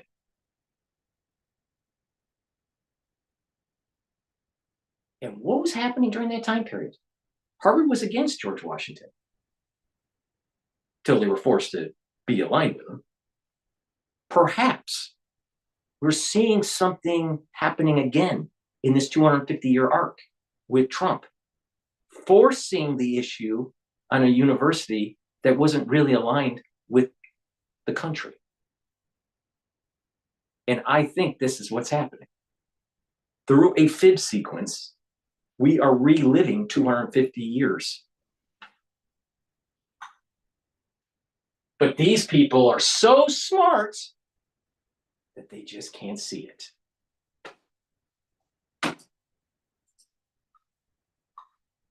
Well, to do this, why the university itself hasn't gone to court? Well, we'll have to see what happens there. The university is taking its own sort of deliberations into account. It has big questions ahead of it. These are hard questions. No university should be in this position. No institution in this country should be in this position. It is dangerous and scary to see the president of the United States. Oh, but who got them in this position? Was it Trump, or was it a crazy student body fueled by crazy faculty? Oh, yeah. Yeah. Let's get to the root cause. Firms trying to bankrupt them when they dare to go to court and file suits that try to hold our governments to account under the laws of this country. It's dangerous and scary and authoritarian to see the president of the United States trying to bankrupt our leading research universities because he wants to control what they're teaching, control what they're saying in the classroom. And this is a critical point to realize. What data is he saying that they're leading institutions? The perception is that they're leading. Like I said, the perception is that they're leading institutes for research. But that's not true if you look at the data. Harvard only gets 1.1% of the budget annually. Harvard only writes 3.4% of the peer-reviewed articles. And we're talking about research level at R1 and R2 for Carnegie classification. Where is this proof that these elite universities are the bulk of discovery, that if you cut their funding, we're no longer going to have science? That is such bullshit. Harvard produces 10,000 peer-reviewed articles out of 290,000 in the United States annually. Now you're telling me the bulk of the money going to other universities, when you add them all up in an amalgamation, right? And the bulk of the peer-reviewed articles being published, and you're saying that 97%, or let's even say 75%. Let's just say Ivy League and Ivy League Plus get 25. That's being very, very generous in terms of the amount of being published. But just to prove the point, all right, and still be generous to them, all right? Let's just say they do 25% of the peer-reviewed publications, which they don't, but let's just say it is. So the top 30 universities. You still have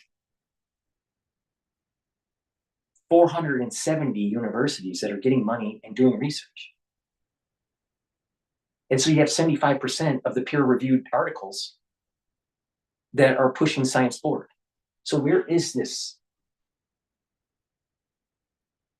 The power is in numbers, not in individuals. But this is Harvard. And this is a law professor. This is like case in point why you can't trust lawyers and how they fuck up almost everything. Demand letter that the Trump administration sent to my university Friday night that became public on Monday. One of his demands was to have the school appoint, or allow him to appoint, a federal overseer who would audit every course on this campus, every department, to try to figure out if it met the ideological balance that's preferred by the Trump administration. And that federal official would then require us to hire new teachers to teach the way that Trump wants us to teach, to change our courses. This is... Wait. This sounds like an argument with the whole globalization issue. It's this kind of similar thing here. Decades of hiring ultra liberals, and now they have a problem with the student body and the faculty, and they need to have more balance. Don't you want a university that has like an even balance? Not all conservative, not all liberal. Just try to have an even balance. Now, the intelligentsia wants you to think that if you have a degree, you must be a liberal, which is total bullshit. Now, with globalization, with Trump trying to unwind it and make it local, with decades of shipping your jobs overseas, they go, no, you can't do that because it's going to disrupt the world order. So you got to have status quo. You got to have status quo at the universities. You have to have status quo with globalization. And what happens if we listen to this fucking professor We're going to lose our Constitution and we're going to lose our jobs at the same time. Outright efforts to take over federally what is taught on American campuses. It's a move that we see in countries across the globe when dictators are trying to come into power. We've seen it in Hungary. We've seen it in Russia. It is the exact move that the Trump administration is trying here right now. Wait, would you say that President Xi did a power play to control the CCP in China? The answer is yes. All right. If you don't know, don't you think a lot of money's flowing from China into Harvard? The answer is yes. So wait, so isn't Harvard being influenced by a dictatorial regime? Chrome Dome here, I think, doesn't know the facts. Well, now Vice President J.D. Vance, but this was him speaking in 2021 at the National Conservatism Conference in Orlando, Florida. I think if any of us want to do the things that we want to do for our country and for the people who live in it, we have to honestly and aggressively attack the universities in this country.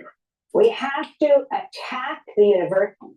And that's exactly what George Washington did.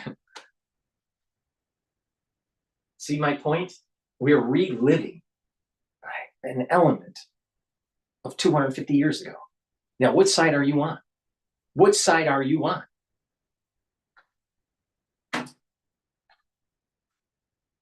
Of this country. Professor Crespo, you have talked about Trump's demands and now Trump-Vance demands, saying that they're right out of the authoritarian's playbook. And you just talked about other countries in the world. Explain exactly. Trump is right out of the authoritarian playbook, but it's democracy now. Democracy now with a fist in the air, pushing BLM. And the many demands that the Trump administration has made of Harvard. Of course, it did it of Columbia, and you might have something interesting to say about Columbia caving to those demands, making demands of Northwestern, where Ron is in Chicago, saying that they'll cut $750 million. Brown University, they'll cut $500 million. Explain exactly what they're demanding Harvard do. Well, I think it's so critical that you played that clip from the now vice president from years ago, because I think they're just asking, have an equal weight. Stop pushing this liberal agenda. And oh, by the way, just teach the students the rubric and don't have them, running around like a circus in the yard, being in a protective bubble, and then being financed by outside organizations like Soros and being fueled with their ideology by these ultra-liberal faculty. They've taken over the university. Garber doesn't even have control of the university. Now, how do I know that? Because I actually was on a Zoom call with Garber.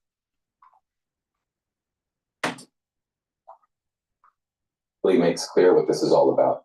The Trump administration is asserting and claiming in these most recent threats that it is trying to purge these universities of anti-Semitism. Now, look, I am second to no one in making clear that anti-Semitism is something that is vile. I think of it as a form of racism and intolerance, but that is not what these investigations are about. But don't you remember what they were talking about with the sit-in at the library, where they were wearing all that Arafat garb?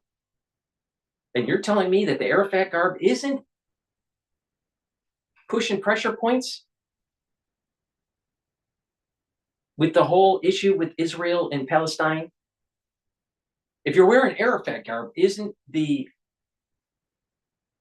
interpretation when you're doing that sit-in in the library that he was leading? Isn't that interpretation like, oh, from the river to the sea? And they're basically, Esau wants to take what Israel has. I mean, Esau has always wanted that. He wanted to take something away from Jacob. Now, Esau didn't go down into Egypt, wasn't enslaved for 210 years, and didn't get the law from Mount Sinai. So the whole covenant isn't through Esau. That's very simple. But he'll lead a group of people, faculty and student body, to wear AirFAC garb in a sit-in at the library during finals. But democracy now. Democracy for who? The PLO? J.D. Vance was talking about the universities as enemies years and years ago. This is an effort to try to take over the ideological agenda of the country by taking over universities. It's an effort. When I say a playbook, a page out of the authoritarian playbook, I'm talking about what we learn from lessons of history and across the globe. You're telling me that Harvard isn't placating to their big donors that are ultra liberal and have an agenda? I mean, come on. So it's okay for the Middle East and China to come in and fund operations at Harvard, but it's not okay for the government to put provisions in place for grants using taxpayer dollars. And to add insult to injury, they're producing a student body that hates America. So let me get this straight. You're paying tax dollars to be given to Harvard to train the future generation students into hating America. But that's democracy now. Control and hold on to power, contra the norms of a constitutional democracy, they attack the critical institutions of a free and open society. They attack the press, they attack the courts, they attack the legal profession, and they attack universities. And that is exactly what we have seen this administration doing relentlessly over the first months of its second term. Why is it putting all that energy into this at the beginning of its term? Because it knows that those are the institutions where open and free inquiry, where dissent, where protest, where critical thinking, where questioning are not only prized, but treated as— Really? What if a bunch of white dudes decided to do a sit-in at the library that was against the BLM movement? Do you think the university would allow that? Fuck no. So I'm telling you, they are biased, 100% biased.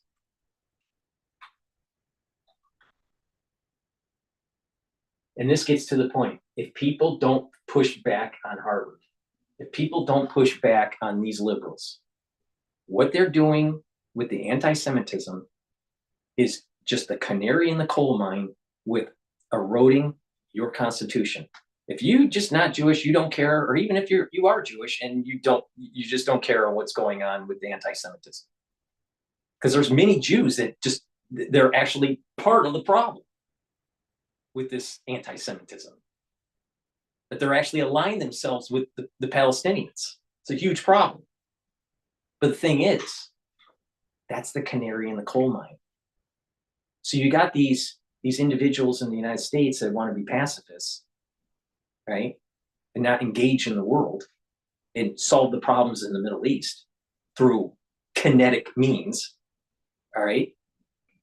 And what happens, they don't realize that this metastasizing cancer that's happening at these universities is going to end up taking away your civil liberties, even if you aren't Jewish. The canary in the coal mine is the anti-Semitism. But trust me, they're coming after whites and they're coming after property owners if this continues to metastasize.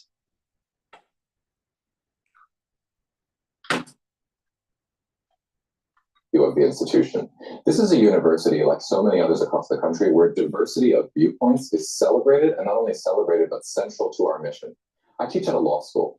Every year I stand up in front of hundreds of students and try to get them to lean into all the different ways in which they disagree with each other. They should, but that's in the rubric of the course. The problem is when it metastasizes out of the rubric and it's disrupting normal operations of the campus. These protests that they want to do, why does it have to be on campus?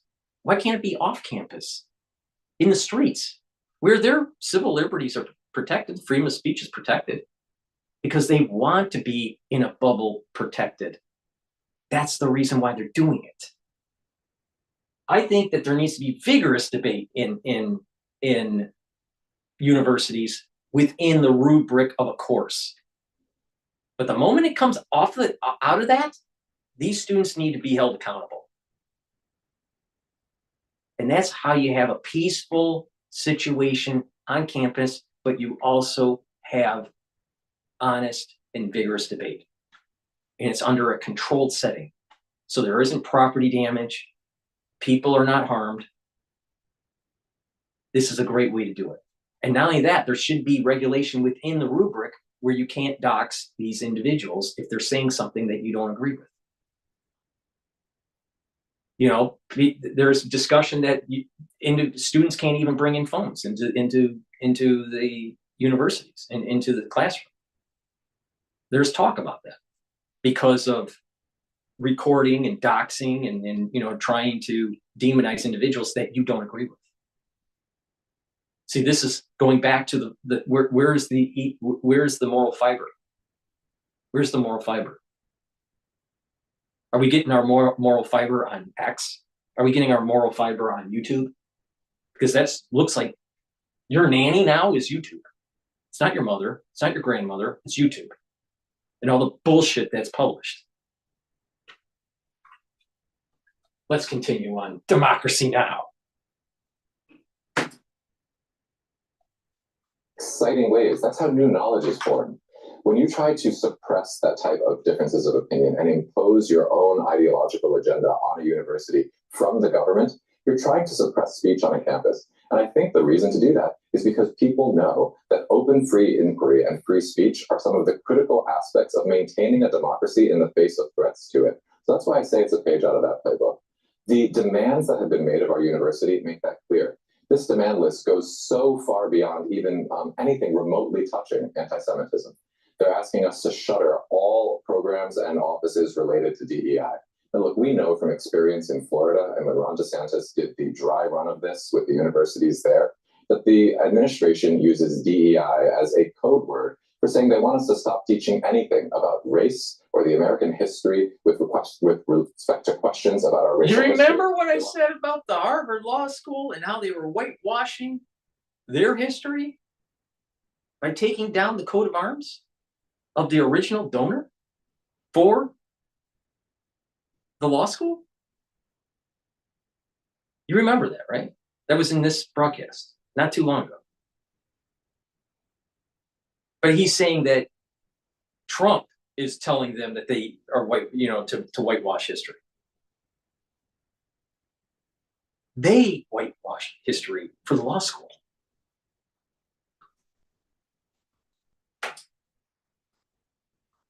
Stop teaching questions about social inequality. They want us to stop researching about the impact and the different and disparate impacts of different policies on different groups of people. They want us to stop pursuing the truth when it touches on. There is nothing wrong with doing scholarly research and having introductory courses talking about economic inequality and how there is a correlation between different subgroups.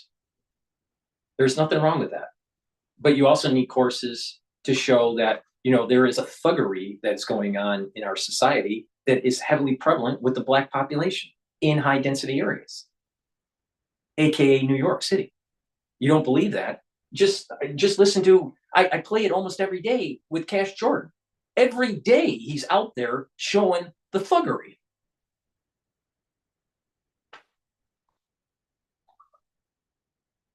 The point here is that these universities have a perception of elitism, so they create coursework to open up the door for reparations.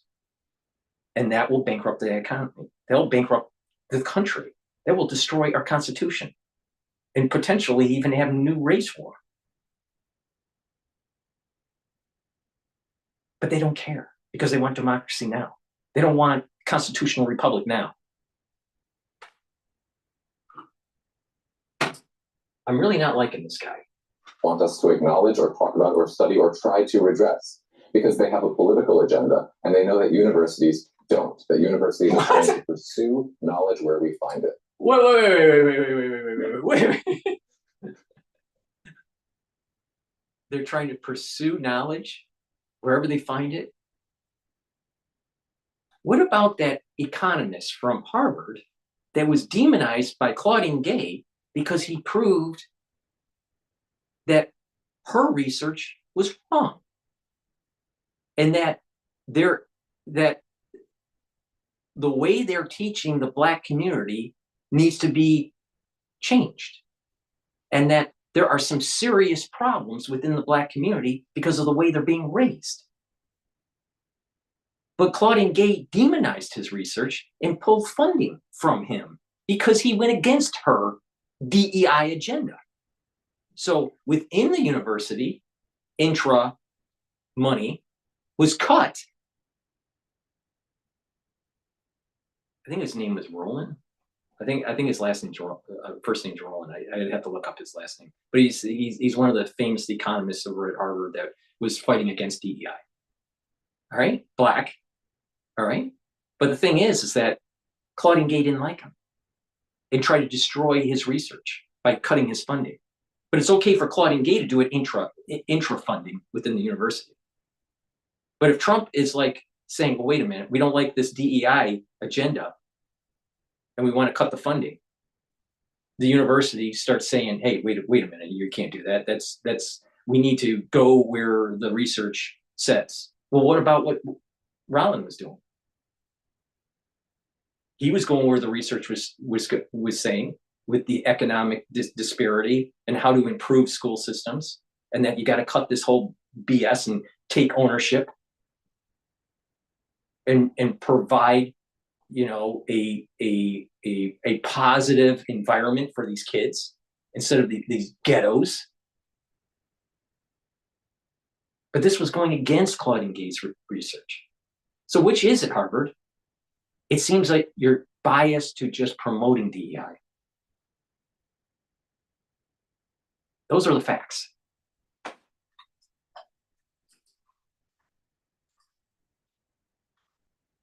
I wanted to ask you what your thoughts are of how other universities should be acting. Clearly, Harvard is in perhaps the best position with more than $50 billion endowment to be able to withstand these kinds of cuts and attacks.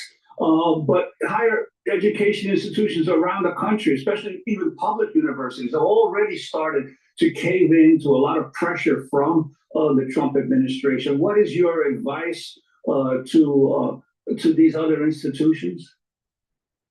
It's such a critical point. I mean, you are right. Harvard is the best positioned to take this stand. It's the most well-known and wealthiest university in the world. And that's why so many of us here, including our AAUP chapter, felt that we had a moral obligation to take this stand at the front of the line. But the hope is that we are not going to be doing this alone. There is no institution that by itself can stand up to the onslaught that is coming from the federal government right now. It's a dangerous onslaught, and the only way to resist it is, in fact, to stand together. That's why I think it's so important, and we're starting to see statements from other university presidents across the country, from other leaders throughout the sector, from former President Barack Obama, standing up in favor of higher education, explaining not just to the other members of this sector, to our other faculty colleagues at other schools, university leaders at other schools, but to the American people, just how critical higher education is, not just for the people on these campuses, but for the country. I mean, this is something we want to make sure everyone understands. These billions and billions of dollars that are being threatened come directly from science and medical research that is trying to solve and cure diseases, that is trying to invent the new technologies that will help us with climate change and other issues facing our country and our world. The most bang for your buck, with the highest level of efficacy is early screening for cancer. Not chemo, early screening.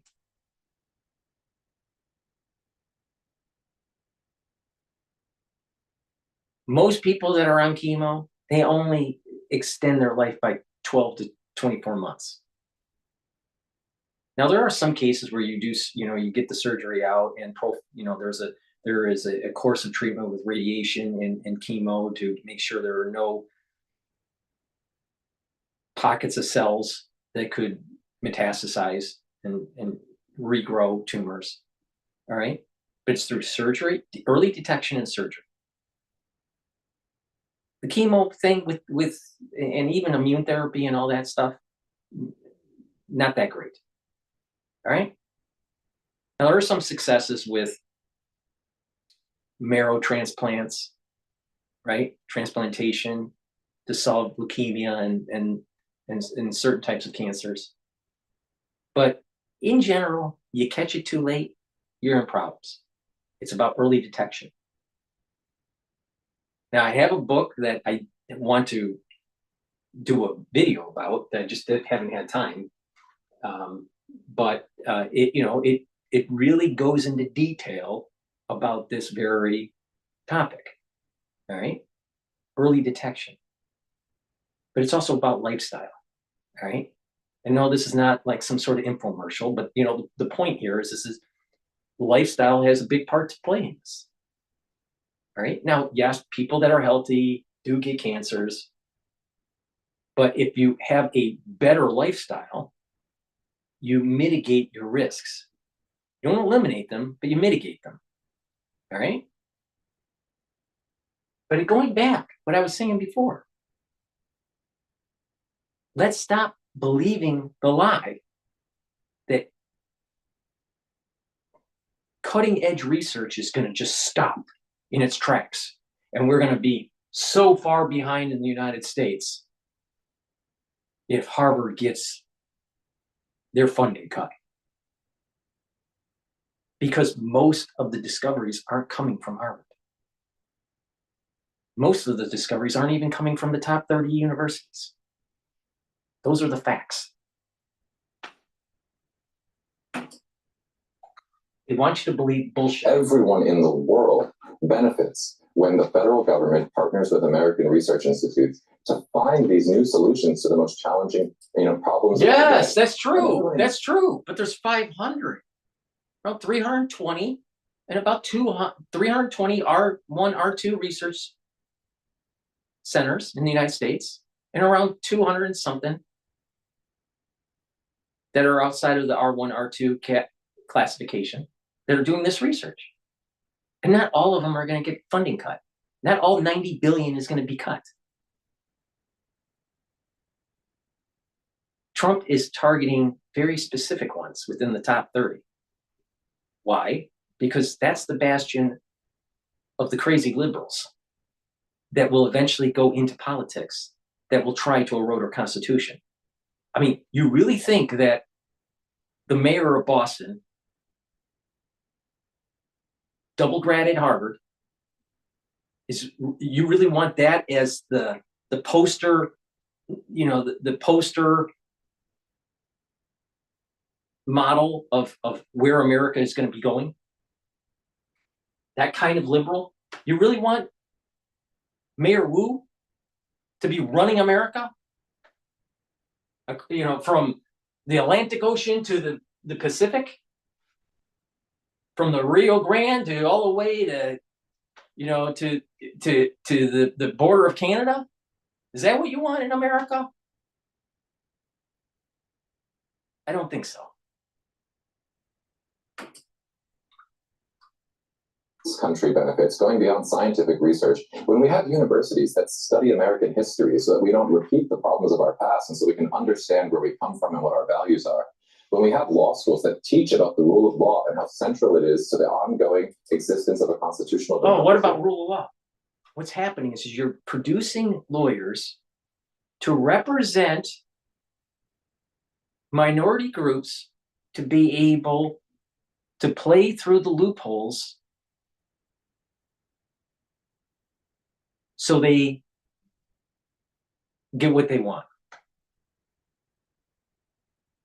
You have lawyers that are, there's something really wrong with our society.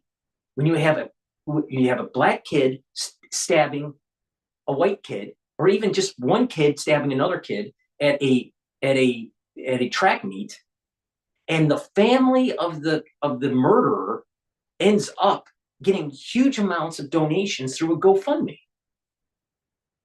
There's something naturally wrong with this. What is wrong with America? Oh, you have these civil rights lawyers coming in and trying to muddy the water and say that there was some sort of, this is a societal racism, and that, that the kid was rightful to stab, and, and all this crap. This is George Floyd bullshit again.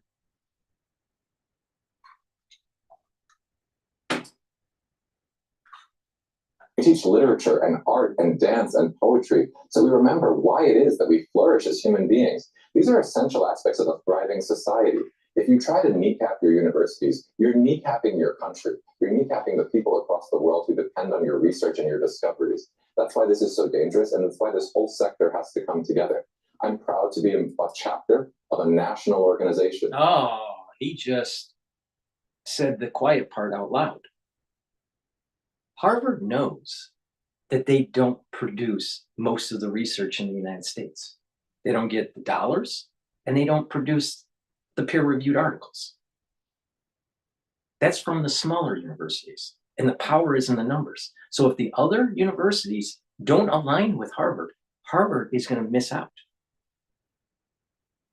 And what's interesting with this dynamic, these smaller universities that do the bulk of the research that's published don't have the funds like Harvard, so they have to capitulate to Trump.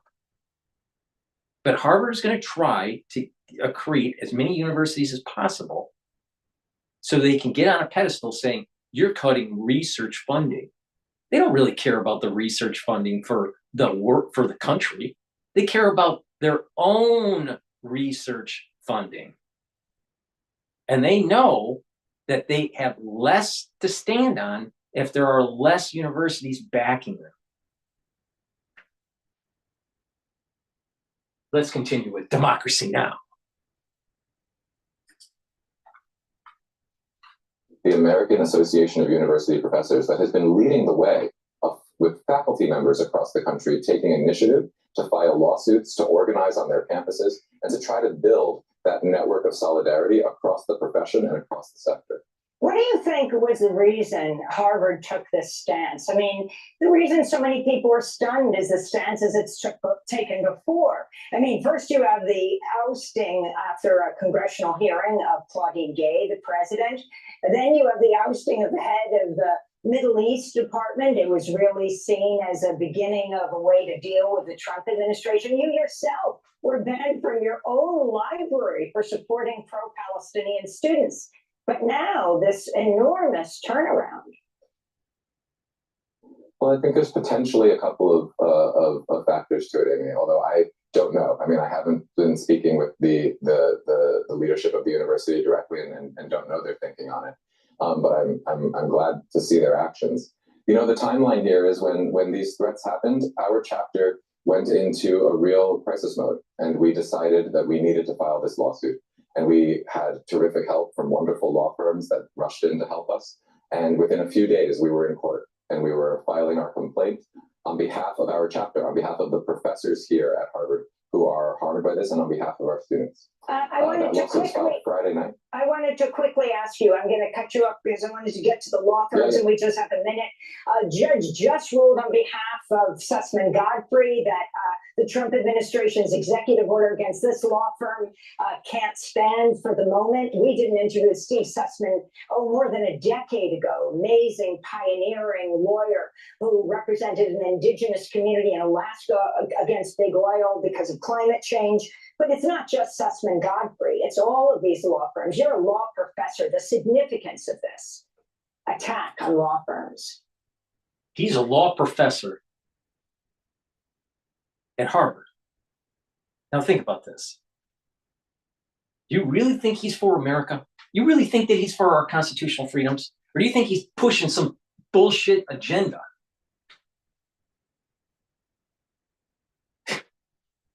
This is the problem with these universities. They use the law to cut the legs of freedom.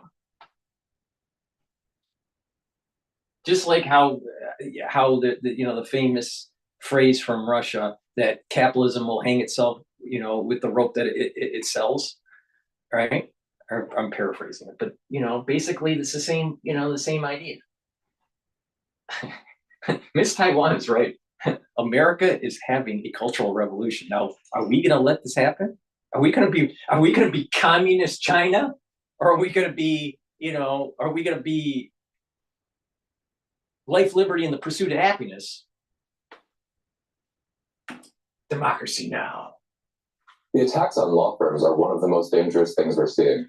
Look, one of the key checks that we have seen so far in the early days of the Trump administration on these authoritarian power grabs have been... What about the authoritarian push when you try to put a conservative judge on the bench at the Supreme Court, and you have all the crazy liberals coming out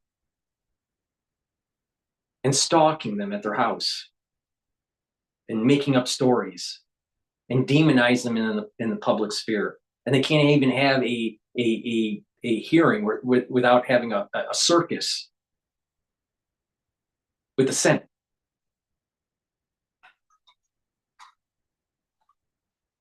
Doesn't that seem authoritarian? I'm telling you, these people are pushing mob rule. And that's exactly what Miss Taiwan was saying.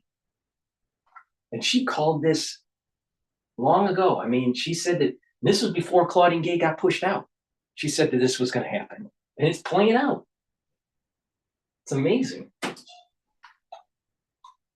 In court. Now, the president keeps flirting with the idea of not obeying court orders, but so far, the courts have been holding, and you need lawyers to bring those cases in court. So instead of attacking the courts directly, what he's doing is attacking the lawyers. He's trying to intimidate the entire legal profession into standing down and leaving him a free open path to do whatever it is that he wants. He understands that law can be a check on authoritarian moves. So he's trying to bankrupt these law firms. Now, every law firm that gone to court so far has gotten a quick and strong order from a judge protecting them from these executive orders. That should be a strong signal to every other law firm out there. What the Trump administration is trying to do with these attacks is unconstitutional. You are lawyers. You can go to court and you can file for that type of protection. And I hope that each time a law firm does that, it will breed more and more courage across the profession, because that's another sector that needs to stand united and stand tall in the face of these threats. Oh, and thank you so much for being with us. And just to add on Sussman Godfrey, that they did represent Dominion voting systems. Andrew Manuel. Wait. I'll tell you, with Democracy Now, they always give you some sort of dessert to gnaw on. Let's listen. Listen very carefully. This is the first time I've seen this video. I mean, I do this off the cuff. All right. Let's listen really carefully what she says near the end. You can go to court and you can file for that type of protection. And I hope that each time a law firm does that, it will breed more and more courage across the profession, because that's another sector that needs to stand united and stand tall in the face of these threats. Oh, and thank you so much for being with us. And just to add on Sussman Godfrey, that they did represent Dominion voting systems. Andrew Manuel. Wait a minute. That asshole that's that's a professor at Harvard Law and is pushing this bullshit represented Dominion?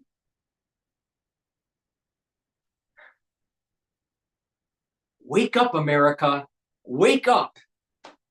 Right there. And she says it in 15 minutes and 53 seconds into the video. That guy represented Dominion. Guess what? Remember that whole jump diffusion that we were talking about, back in 2020? How do you get 100% of these mail-in ballots that are just magically appear all for one candidate? He represented that company. Shit. Democracy Now. Yeah.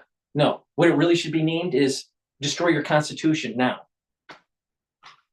See, these liberals, I'll tell you, they're out of control. Unbelievable. Absolutely unbelievable. Unbelievable.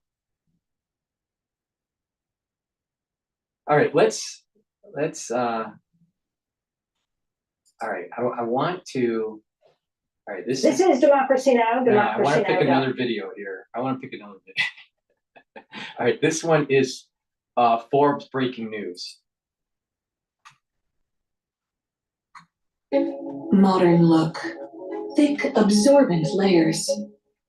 But these napkins aren't just elegant, they're surprisingly affordable. And perfect for Wing Wednesday. Hi everyone, I'm Maggie McGrath, Senior Editor at Forbes.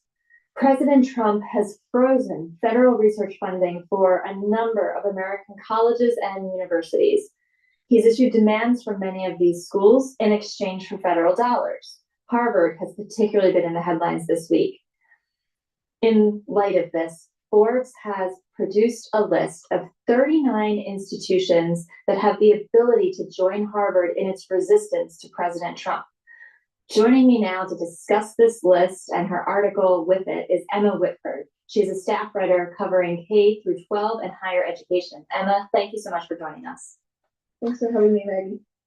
So let's set the table before we get into this list. What exactly is the tussle between... Before we go into that with Forbes breaking news, please go to my store, the-studio-reykjavik.com. Hey, how are you going to get entertained on YouTube? Other than through this wonderful channel that I have.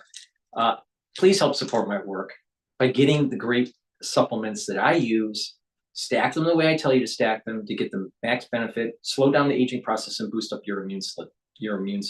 It's going to help with your endocrine system and your other bodily systems. Now, let's talk about a stack that's really important here.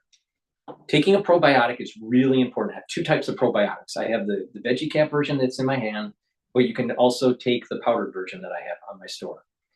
Both are very high quality. It's going to reduce inflammation in the gut. You're going to get the proper gut biome that you need for proper absorption of your nutrients. It's going to help the immune system reduce inflammation. And you're going to have a better communication between your brain and your gut and your liver and your gut. When you improve that communication, you're going to have better metabolism. Your liver is going to function better. It's a major detox organ. And also, better communication between your gut and your brain will lead to better sleep. You're going to be less irritable. And research has shown that a good gut biome reduces the chances of early onset of dementia. So please go to my store, the-studio-reykjavik.com. Get the probiotics. Take them every day. It should be part of your overall foundation for your health protocol. Another supplement that you should be taking as a foundation is the multivitamin. This is an easy to digest multivitamin.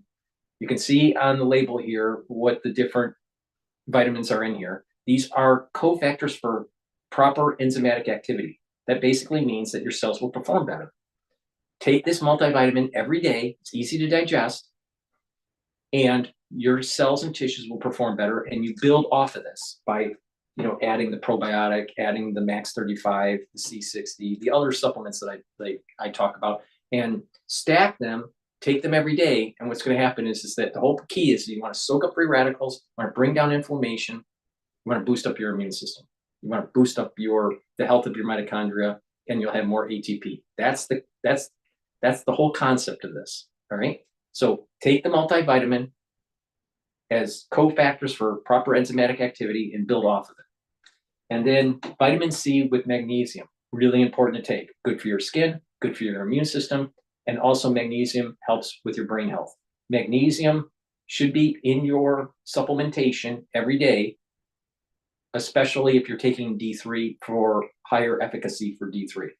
Now, you can get magnesium 3 ways on my store.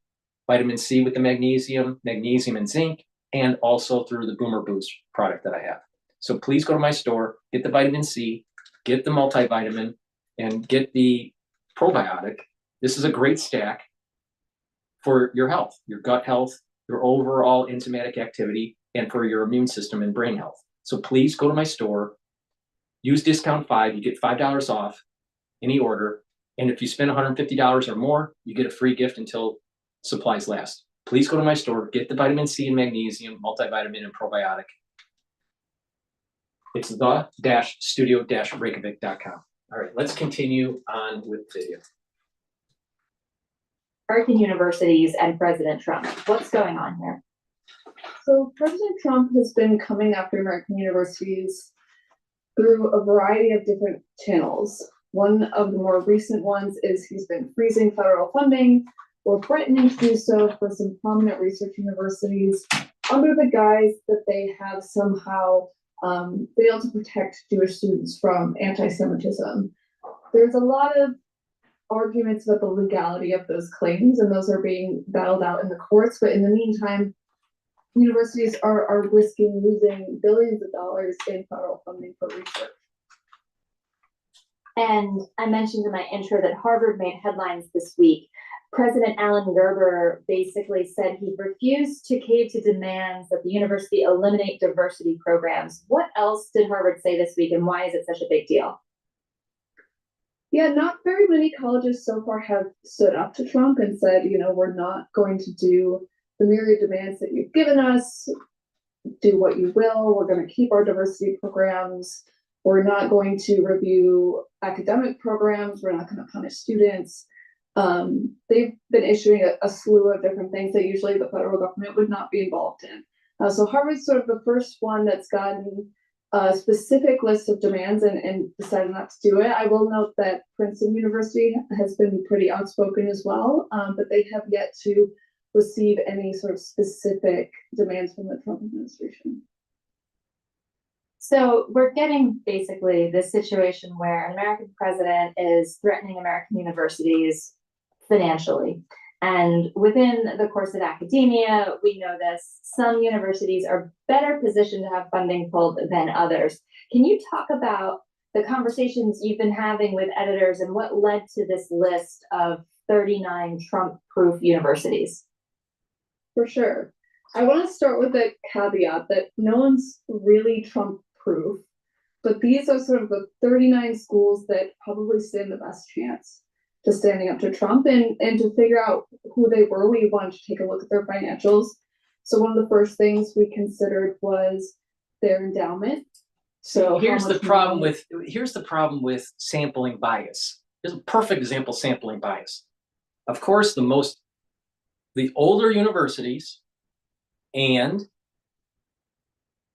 the most popular universities are going to have the largest endowments, and therefore their sampling is from the Ivy League and the Ivy League Plus. I haven't seen this video.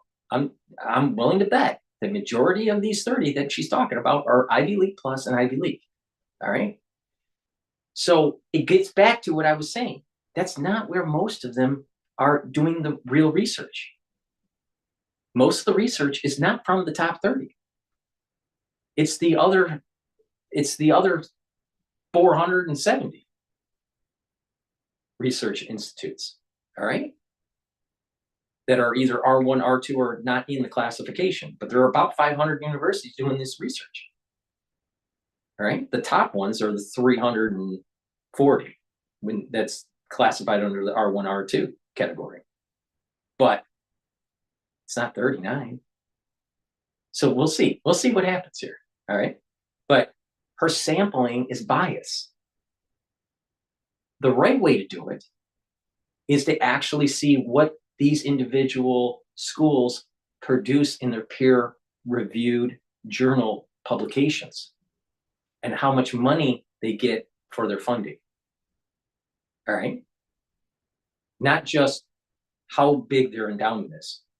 Because her thesis is basically the more financially sound you are with the large endowment and name recognition, therefore you're going to be able to be, quote, Trump-proof. The reality of the situation is majority of your endowment you can't even pay. You can't even use because you can't spend the corpus. But here, once again, another stupid ass. Have sort of to keep operations running into perpetuity. I will note that endowment is different than a savings fund or a rainy day fund. They can't just tap into that money and move it. So Harvard couldn't say, we're going to take 2.2 billion from our $53 billion endowment and cover the research funding.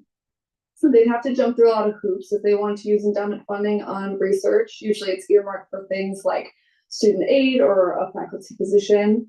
They'd have to go back to the donor, whoever gave. She doesn't even know what she's talking about. You have permanently restricted net assets, which is most of what that endowment is, where you can't pay the corpus. You can't spend down the corpus. All right. You can spend the interest, but you can't spend down the corpus. All right. Then you have temporally restricted net assets, which basically say you can only use it for certain things, like research or for tuition grants or, sometimes building maintenance, whatever. And then totally unrestricted, where they can spend it any way they want. Those are the three categories. Now, I said that within 45 seconds. Come on. Another journalist that really doesn't know much about how to just get to the essence. America. Specific money and sort of ask if they can reallocate it to something like research, which is possible but difficult.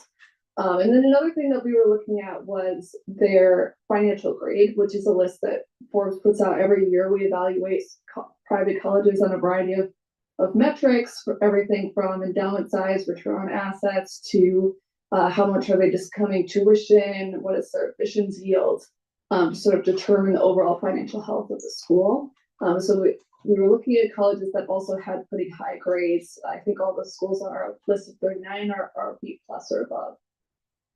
And does that grade incorporate the credit rating on the institution? Because your story notes that Harvard has a AAA debt rating and also relatively little reliance on federal support for operations compared to others.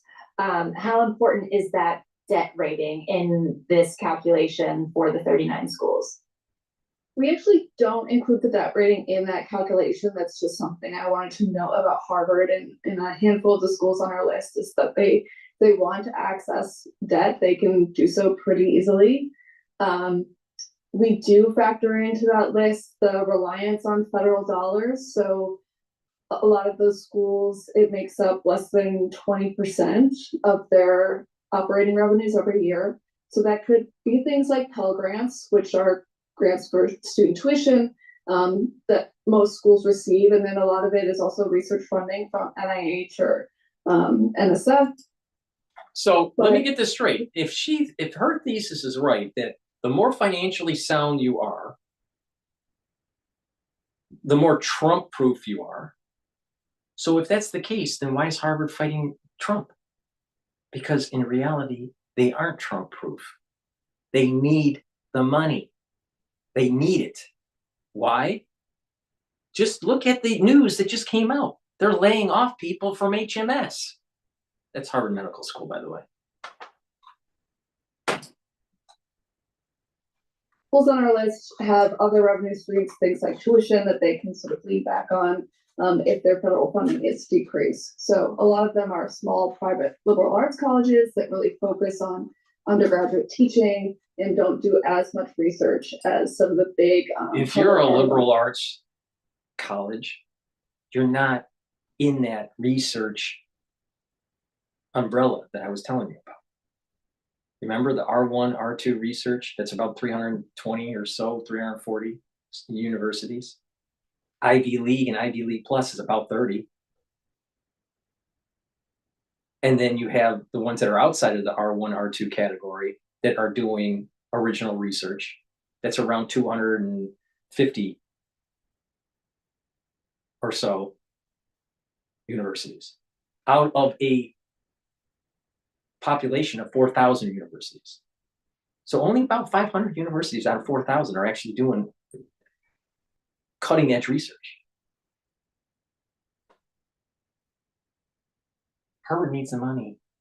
Trust me, Harvard needs the money. You know why? Because I get alumni emails stating what they're doing internally to cutting expenses. All right.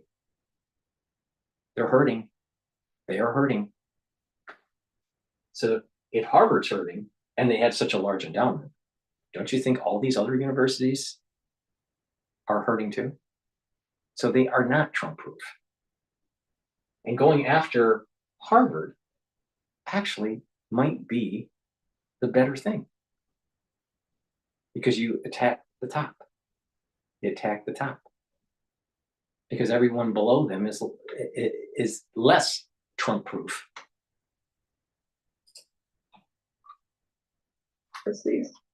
Interesting. So a more research-focused university might not be on this list? Right. So there are some on here. A lot of the big private schools like Harvard, like Washington University, Vanderbilt, Johns Hopkins, the schools that really focus on research. You will see on there, but that's because they are also so wealthy on their own. But a lot of the public schools that have a little bit smaller endowments and still do a ton of research and do a ton of funding from the feds, they wouldn't be included on this list. So let's get into it. I won't make you do all 39 from memory, but can you take us through some of the highlights of this list of colleges that have the endowment, the financial health, and the revenue to push back against Trump's overarching federal funding stipulations? For sure. So for sure, you will see a school like Princeton University on there. They have the highest endowment per student. So Ivy League. Not the largest endowment in total, but if you look at how much money they have for their relatively small enrollment, it is larger than any university in the country. So they're pretty well off. And even though they get about 43% of their operating revenues from federal dollars, their president's already been very outspoken about not wanting to kick Trump. So we want to see what I mean? On the list. They need this money because it's part of their budget. That's the point. That Trump is right about going after these guys. Now, again, Princeton is about the same in terms of peer-reviewed articles being published, about 10,000 per year out of a universe of 290,000. So the far majority of the research that's being published is from other universities other than Ivy League and Ivy League Plus. And they're going to cave in. So science is going to stop. But what will happen is that Harvard, Princeton, Yale, some of these, Vanderbilt, Carnegie Mellon, John Hopkins, they're going to have to cut their staff. Expect them to continue to push and try and outlast any sort of federal overreach. And then you've got some small liberal arts colleges like Pomona College, Principal College, Williams in Massachusetts. I don't think they're major research institutes. I'm not too worried about not having the cure for cancer because of those liberal arts. Those are all pretty focused on the undergraduate teaching experience. They only get a few percent of their revenue from the federal government. They're not doing a lot of research. And then they also are very, very independently wealthy. So we expect they would be able to outlast 4 years of any federal disruptions. Let's get into that endowment per student really quickly. So I understand some commenters are saying, you know, you can't just look just at endowment. So why is it important to break that big endowment figure down to the endowment per student? Yeah, so if you think about schools like Columbia University, which has already caved to some of Trump's demands, or Cornell University, they have these really large endowments, but they also enroll so many students that those endowment earnings just aren't going to go quite as far because their expenditures are so much higher. So then if you look at a school like Princeton that does have that really high endowment per student number, they've just got so much more saved compared to what their relative teaching expenses are, that it would go a lot farther to help them. One of the figures here that's really interesting to me. If you have an operating budget that needs government funding that's 40%, even if it's 10% or 20%, you're going to have such a burn rate for 2 years if you're not getting federal funds. Let's just say that the government says that Trump, you can't freeze this funding. All right? Maybe he can, maybe he can't. But he sure as hell can prevent them from getting new funding for the rest of his administration. So that's going to be a major hit on the budgets.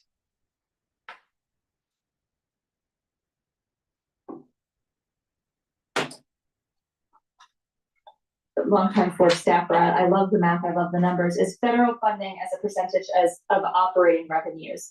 And some of these schools, it's remarkably little. Grinnell is 1.4%, Williams 2.3%.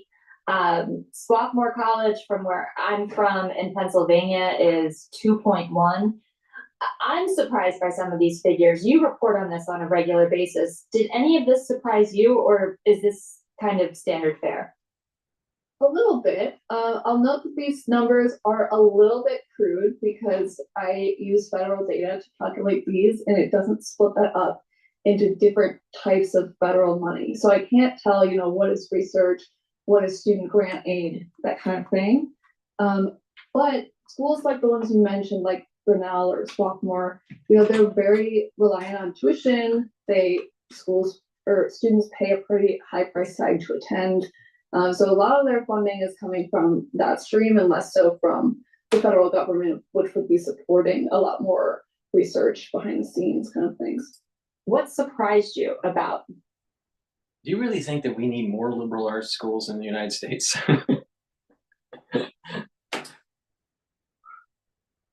List that you put together here, was there a name of a university or college that once all the math was done, you were like, wow, I did not expect to see that name here? Yeah, there was one that surprised us all, I think, which is Soka University of America. I don't know if you've heard of it. It's very tiny. It's in California, and it's very wealthy compared to the number of students they have. It's supported by a Japanese Buddhist sect that has given them quite a bit of money and seems to operate pretty independently. So that was kind of a strange, cool name to see on here. And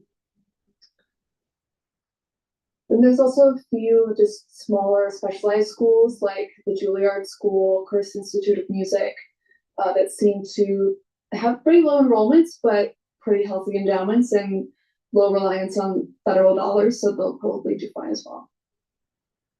Were there any schools you expected? Listen, paying $14.99 a month for a streaming app and $9.99 a month for a music app and $12.99 for a fitness app and more money. Were there any schools you expected to see come out in this ranking that ultimately did not make the cut? I was a little bit surprised not to see Columbia or Cornell on here. I knew that they had high enrollments, but I thought their endowments were big enough that they would still make this list. So it was a little bit eye-opening to see just how vulnerable they still may be, even though they are. Her little econometric equation, guess what? Harvard is going to hurt. Trust me, if Harvard wasn't going to hurt, why would they push back so hard? It's all about the money. It's all about the. If you think it's about civil rights, bullshit. It's all about money. Please go to my store, the-studio-reykjavik.com. Help support my work. All right. And if you stack these the way I tell you to stack them, you're going to actually see the benefits of targeting different systems. So let's talk about a stack that's going to target your bone health. Now, once you hit age 40, you start to lose bone density for guys or for females. All right. Now, when females go postmenopausal, then what will happen is that you will lose more bone density at a faster rate relative to guys, relative to males. So what you want to do is you want to take in calcium. You want to drink milk or take in a calcium supplement. And you want to do resistance training. And do the resistance training by doing weight lifts, all right? But you also want to do some cardio. Why? Because you want blood flow and good blood flow into feeding your bones, right? So by taking the D3 and the K2, you're going to be absorbing calcium. And when you have that better blood flow, when you're absorbing that calcium into your bloodstream, you're having that better blood flow into your bones, all right? And you have that resistance training, you're building up that with the weight lifts and doing these vibration exercises where you do the calf, strengthening up your calf, and you do the calf lifts, right? And you're with no shoes, and just flat onto the ground, hard floor, and you get a vibration up through your leg and into your hip, and it helps to strengthen the neck of your femur, and also your hip strengthens your leg bones, and then also your spinal cord, your vertebrae, right? So you're getting that vibration through that vertebrae, and that vibration and doing the weight training is going to send a signal to produce more osteoblasts. Osteoblasts are cells that actually deposit bone. Osteoclasts eat bone. When you get older, you start to produce more osteoclasts and less osteoblasts. Well, you want to reverse that. So take the K2, MK7, and the D3, take in calcium, do resistance training, do some cardio to get the good blood flow going, but also do these exercises where you're getting that vibration up through your leg, into your hip, and up through your vertebrae. And also improve your back muscles when you're doing the resistance training to strengthen up that back, all right? And get better back posture. Most people don't work out their back muscles, and that's a big mistake, all right? So do that. And also take in magnesium. You can get the magnesium on my store through vitamin C and magnesium supplement, the magnesium and zinc supplement, or the Boomer Boost. So stack it with the K2, the D3, and do those exercises, and you're going to build bone density. Really important for males and females. Now, K2 and D3 also work well with helping to slow down the depositing of calcium around plaque formation in your vascular system. All right, so D3 and K2, especially when you take the magnesium on a daily basis, will help to pull out slowly that calcium depositing around plaque formation in your vascular system and reduce the probability of putting new calcium depositing, right? So that's really important for your cardiovascular health. And then the added benefit of cardiovascular health is to take the nattokinase. The nattokinase is fibrinolytic, and it'll break up clots. So if you have plaque formation, you're going to have turbulent flow, and what's going to happen is clots can form. Well, you want to break up those clots with the nattokinase. And nattokinase will kind of thin out a little bit of your blood, a little bit, all right? Prevent it from being as sticky, so it's going to reduce the clot formation. But also, nattokinase is going to help to bring down your LDL levels and help to increase your HDL levels. So it's improving your total cholesterol. So you're reducing plaque formation. So take nattokinase. You can take it separately, but it works really well when you take nattokinase, the D3, and the K2 together. And again, you should be taking magnesium on a daily basis through a multivitamin, through my Boomer Boost, the vitamin C and magnesium supplement that I have, or through the magnesium and zinc supplement that I have. All right, so there's 3 ways on my store that you can get the magnesium to supercharge the D3 efficacy. So please stack the nattokinase, the D3, and the K2 together. Do that resistance training, and you get a dual benefit. It's helping your cardiovascular health, and it's helping with your bone density. So please go to my store, the-studio-reykjavik.com. Follow this stack, do it every day, and improve your health. It's really important, especially for females that are about 40 years of age or older. So please take my advice. It works. You spend $150 or more, you get a free gift until supplies last, and you can use discount 5 and you get $5 off any order. these really prestigious, untouchable schools. It's precarious, even for the big guys like Harvard. I mean, they're standing up, but it's tough for everybody. What you said about how endowments are earmarked, I think is really interesting and also important. Did any of your sources talk about how long it would take to perhaps unearmark those dollars from the endowment in order to make up for any federal funding? Most of it, never. And some of it, it would take years.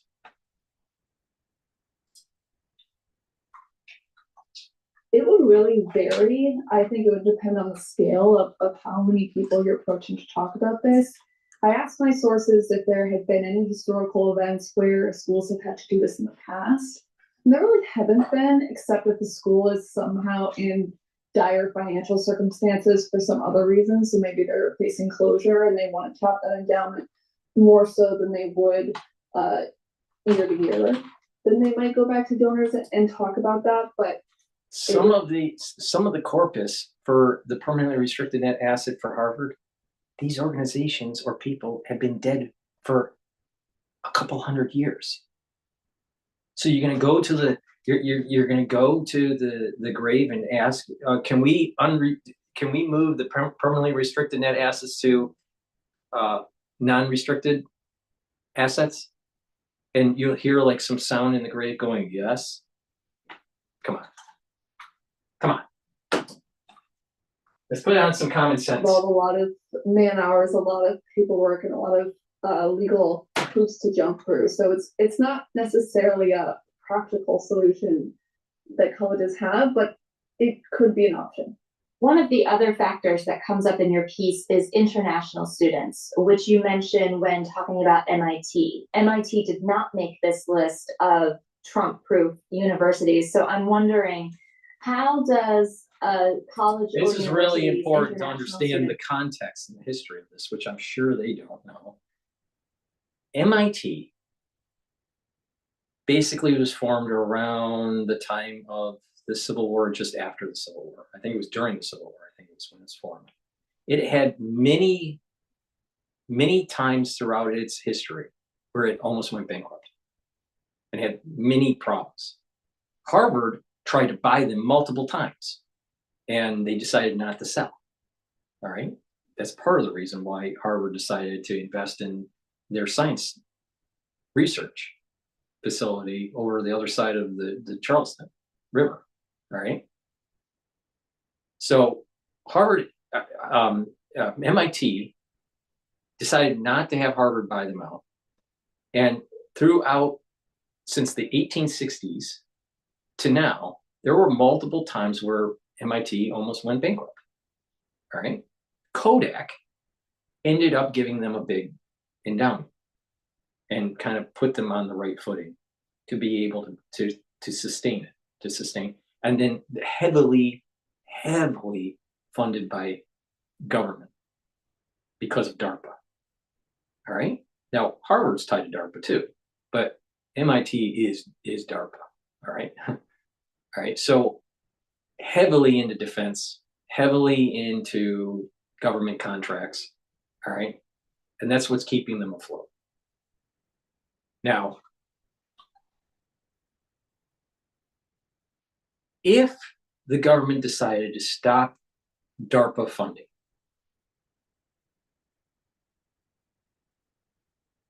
there's a big probability that MIT might fold.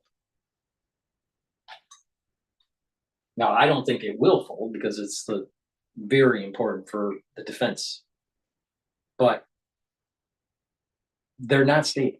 They never have been stable.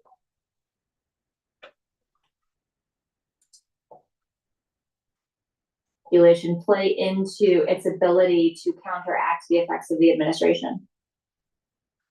Right. So the Trump administration has really gone after international students. They've been revoking visas all over the place with loosely justified reasoning or sometimes no reasoning at all.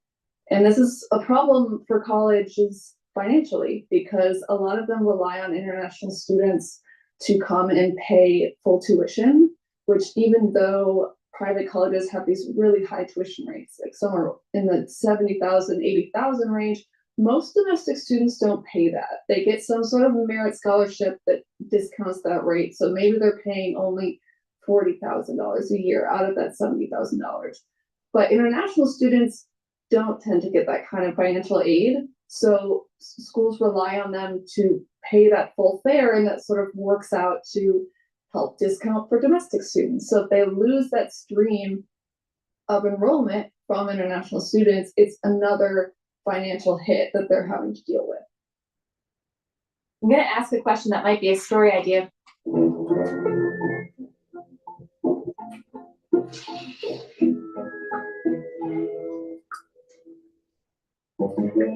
I'm going to ask a question that might be a story idea for you in the future, but back when I was covering student loans and student debt in 2013 and 14, something that came up a lot was the idea of net tuition revenue and then how much aid is left over from the money a college has, I'm speaking super crudely, to give aid to students. Have any of your sources indicated that schools could start offering less financial aid, fewer scholarships, fewer grants in order to protect of course their revenue stream, their bottom That's line common sense. from federal action? Of course. I have been asking about that, and they're in a bit of a pickle because as much as, yes, it would save them money to start offering less grant aid to students, they also would not necessarily be able to attract that student. So if you're going to offer... You really need, I mean, think about this. What is hard? All right, just look at Harvard itself, all right? 1,900, a little bit more than that, but around 1,900 college students. Now, not all of them graduate. Many of them do, but let's just say it goes down to 1,800, right? Assume that 100 don't get kicked out because they're pro-Palestinian bullshit on campus, right? So around 1,900 students graduate each year, all right, from Harvard.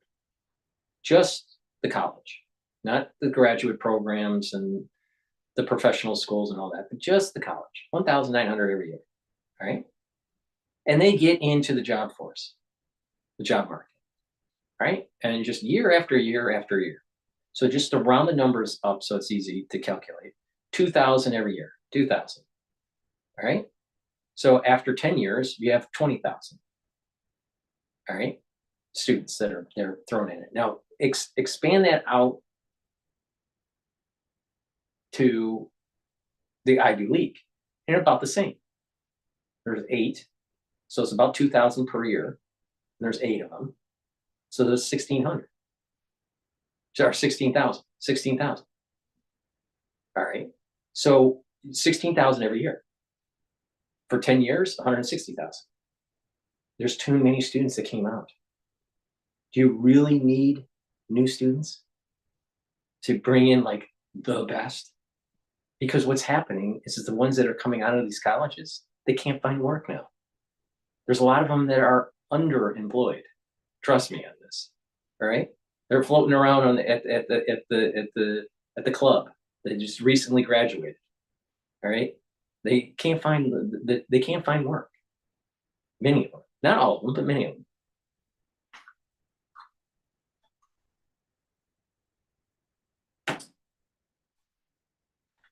On a $80,000 tuition fee, so the student's only paying $40,000 to attend, they might opt to enroll because they can afford that. Whereas if you're only offering a 25% scholarship on the $80,000 fee, and they can't necessarily afford the $60,000 bill, then you're not getting any money from that student at all. So it's not necessarily a good idea for them to decrease those discounting rates because it might just end up to enrollment declining, and then they're facing an even greater financial challenge. That's one of the big questions that remains. And as you describe that situation, I'm also picturing a homogenization that could occur to some student bodies, right? If you're offering less in grants and aids, which would perhaps go towards the administration's goal of rolling back DEI, just perhaps in a way that was not intended, or at least we can't say if it was. Well, what's going to happen is it's going to be rich families putting their kids into these elite schools. But that's always been like that. And there's only been a small percentage that was this DEI, all right? But the thing is that, in corporate America, right, there's a lot of this DEI bullshit that's that's hurt corporate. You're putting employees in that really aren't that good. And they're put into managerial positions. They're failing forward. And what's happening is that they're making decisions that hurt the company, hurt the business unit or whatever. And that is what it needs to be uprooted out of corporate America. DEI hasn't helped. Now, should you have a diverse society and a diverse company employee profile? Yes. And over time it happens. But if you try to force the issue by having people just fail forward, you're hurting your company. All right? Very simple.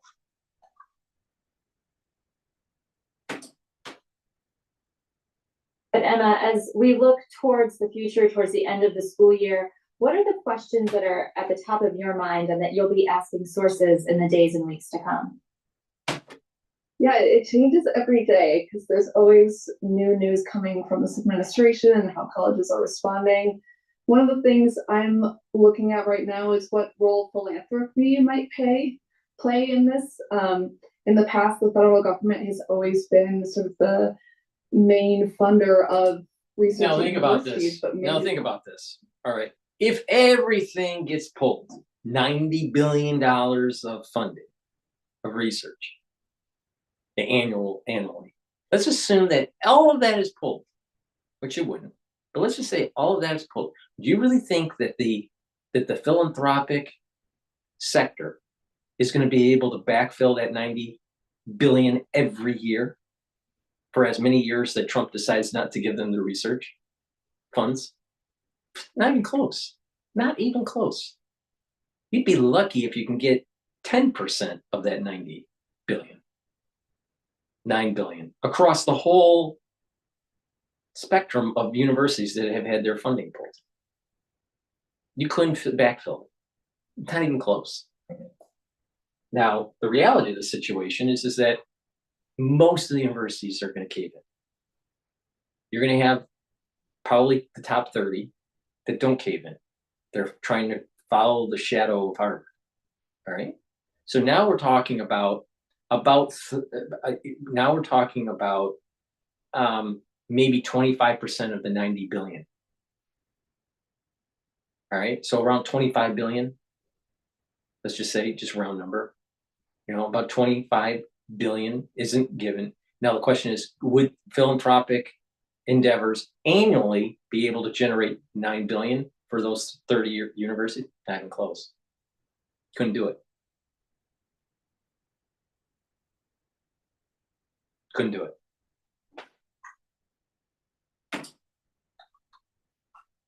See foundations start to step up and try and fill some of those gaps.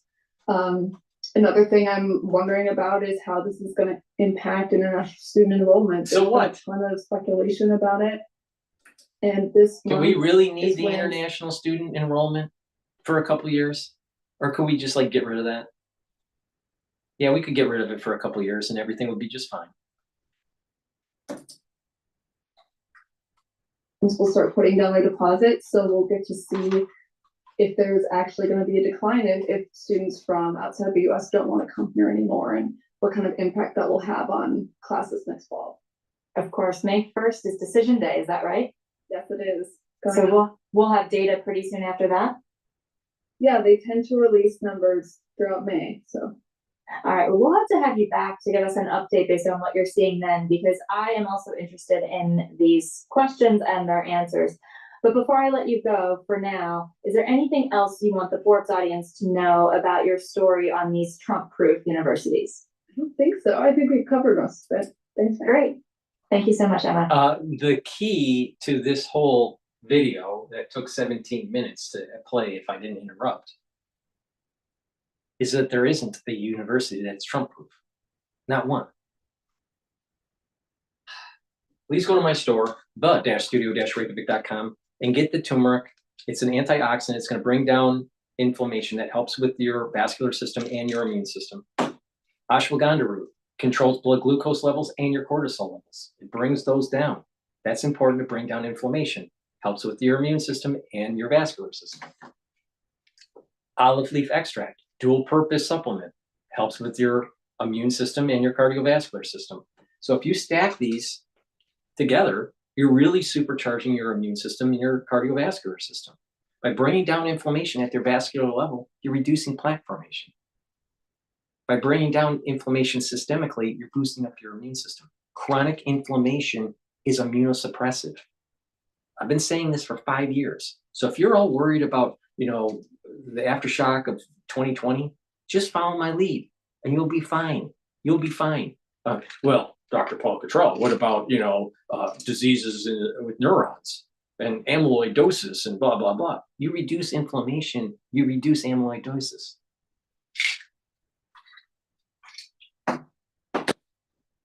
Oh, and by the way, if you soak up free radicals within neurons, you're reducing amyloidosis.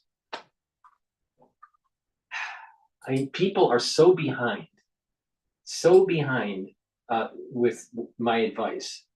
I mean, years ahead, 5 years ahead, and people are still not paying attention, still not catching up. Follow my lead, you will be benefiting. All right, I want to do another video with this history. I wanted to see BBC just did a broadcast about 4 hours ago about this topic.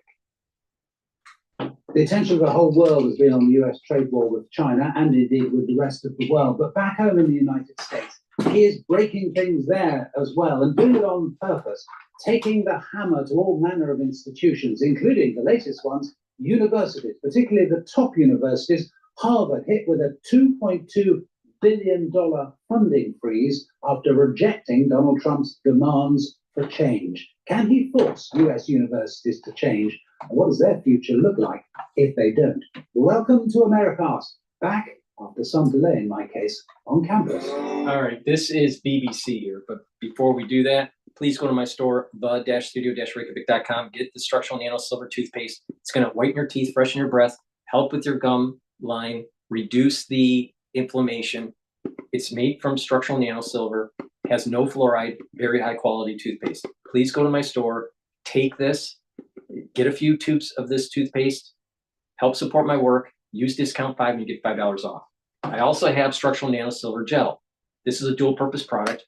You apply it on your skin daily. You can also help heal wounds quicker with taking this. And if you're not feeling well or someone around you is not feeling well, put it on your hands, around your mouth, around your nose, around your ears, lightly coat your nostrils. It stays active for 5.5 hours. And you can use it as an aftershave. So please go to my store, the-studio-reykjavik.com, use the structural nano silver gel. Make sure you have some of this at work, at home. You never know when you need it. Trust me on this. So get the toothpaste and the gel. Use discount 5. And if you spend $150 or more, you get a free gift until supplies last.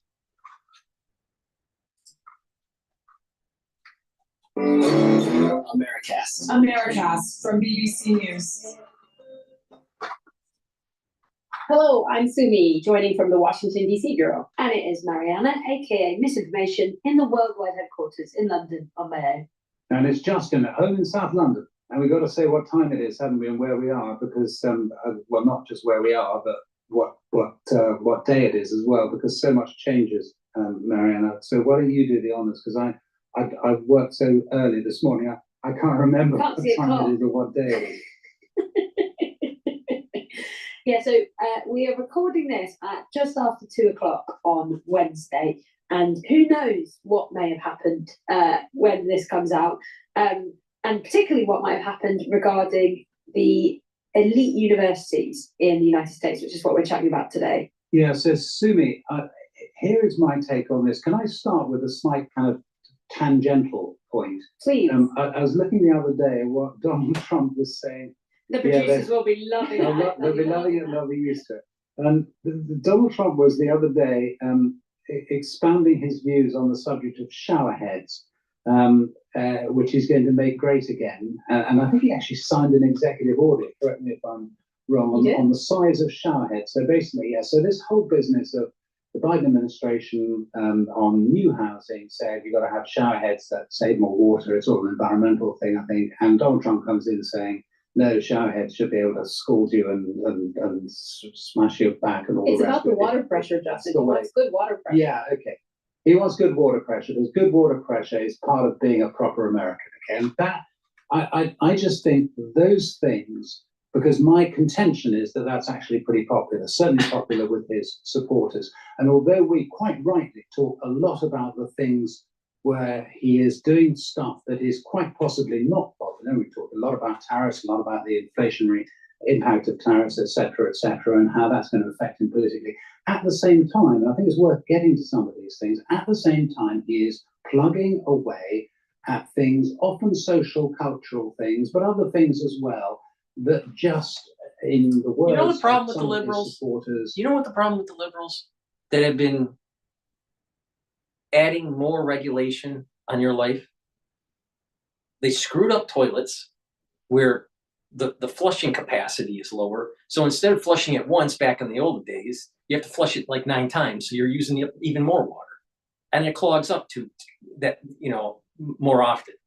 And 2, you know what? This whole stuff about water pressure and reducing your water usage or trying to prevent you from using natural gas, this stuff is for the birds, man. We are over-regulated by liberal mindset. It's time to get rid of it. Time to get rid of these regulations. You should be able to flush a toilet once and it works, all right? Instead of 9 times because you got a liberal toilet.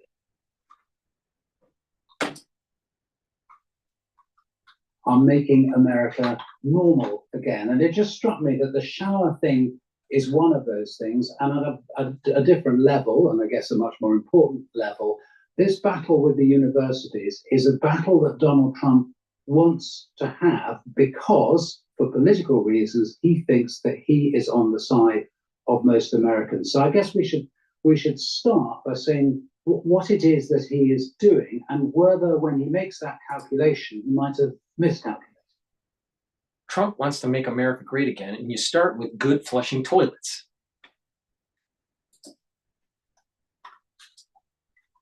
Yeah, with Donald Trump and this is what Ivy League universities you can get into with a 3.6 GPA.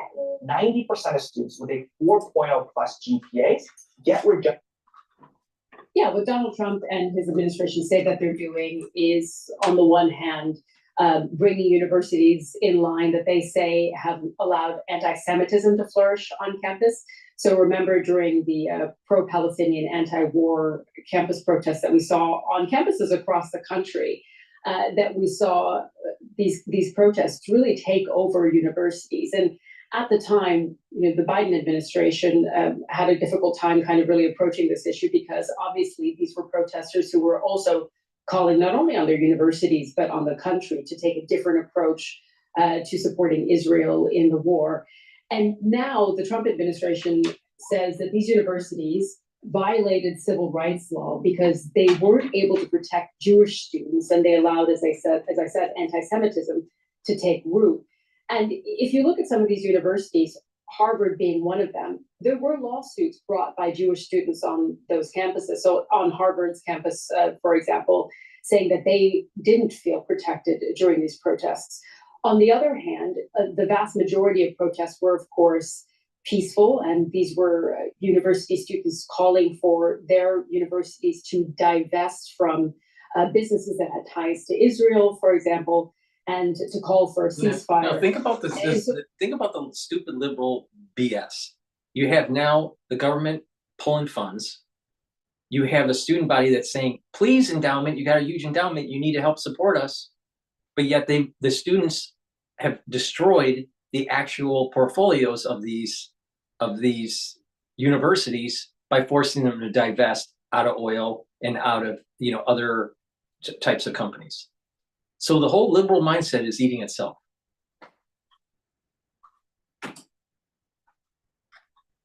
on the one hand, Justin, to your point, on the one hand, we are seeing the specific, more narrow battle over universities on anti-Semitism. But on the other hand, this is a larger battle, isn't it? This is about this idea that these universities have become, quote, too woke, and that the Trump administration wants to rein them in and allow a flourishing of right-wing thought. They say that these universities are claiming free speech, but Republican students and right-wing thought has not been allowed to flourish. Yeah, and it's interesting what you're describing there, Sumi. I spent some time on Columbia's campus and also talking to a student who went to NYU, New York University, in the summer, particularly around the issue of more around social media abuse and the impact of social media algorithms on the very polarized debate around the war in Gaza and the 7th of October attacks on Israel and how those have unfolded on the campuses there in New York. But there was absolutely that feeling from students, both Jewish students who felt like they hadn't been protected by their universities, and then also from students who were part of the pro-Palestinian movement who felt like they hadn't had kind of sufficient support, or they were being kind of wrongly targeted for protesting, wanting a ceasefire, for example. And it's just kind of interesting how it feels like this has kind of been born from that, but not just that. And I guess it's all kinds of other issues, isn't it, Justin, that there's been suggestions from Donald Trump's administration that universities lean a particular way and don't allow free debate or conversations around those topics. Yeah.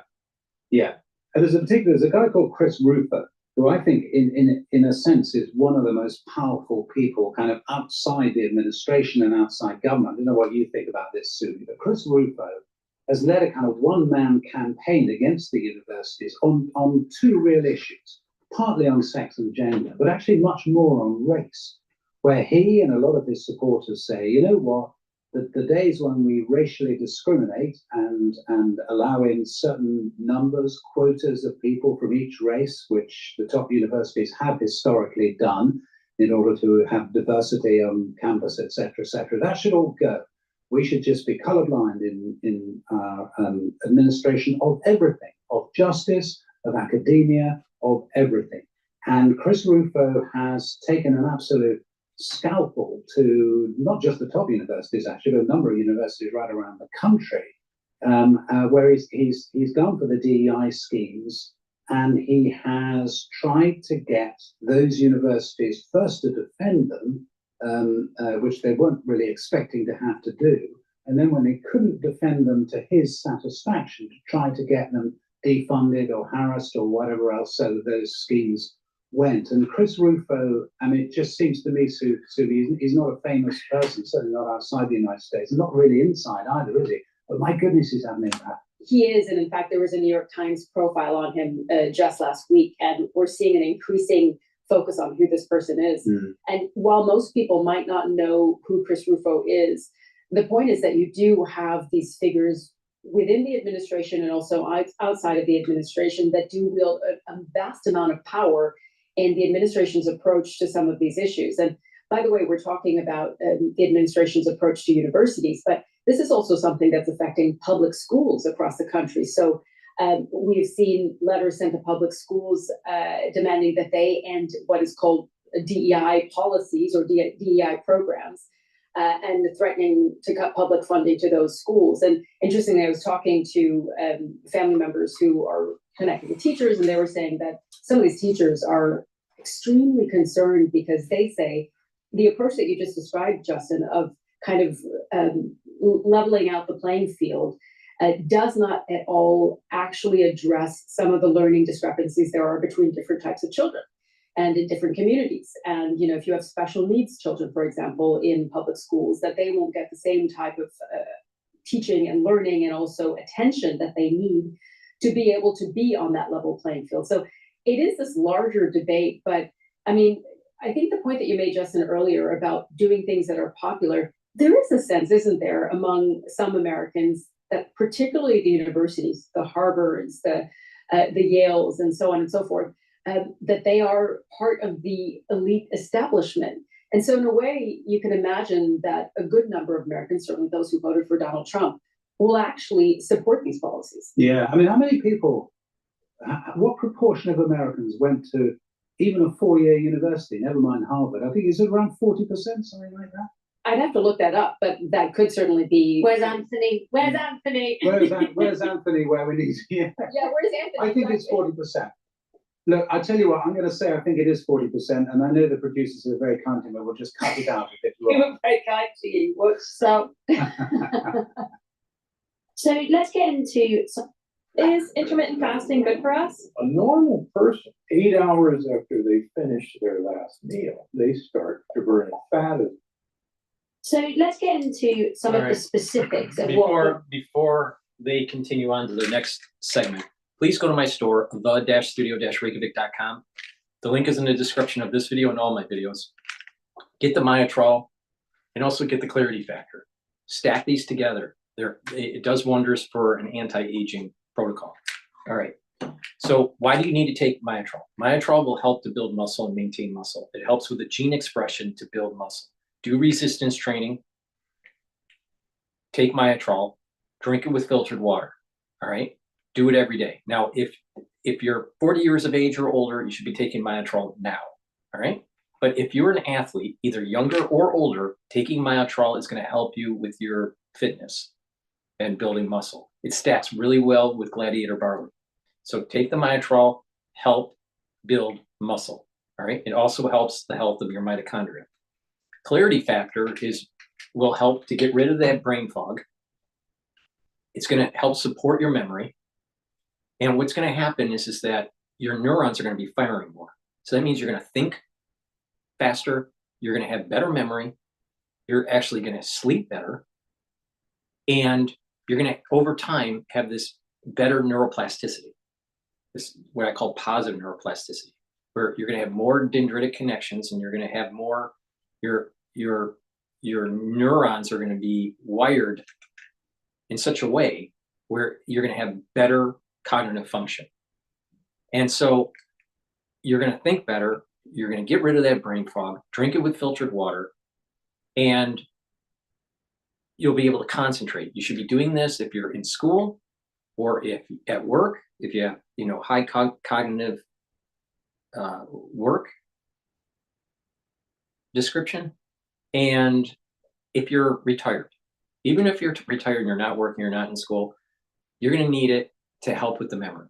All right. So take the Clarity Factor, take it every day. If you have a job or at work where it's high cognitive function, you should take it twice a day. But take it with filtered water, and it stacks really well with other things like C60, ubiquinol, NAD+ to help with your neural health, resveratrol.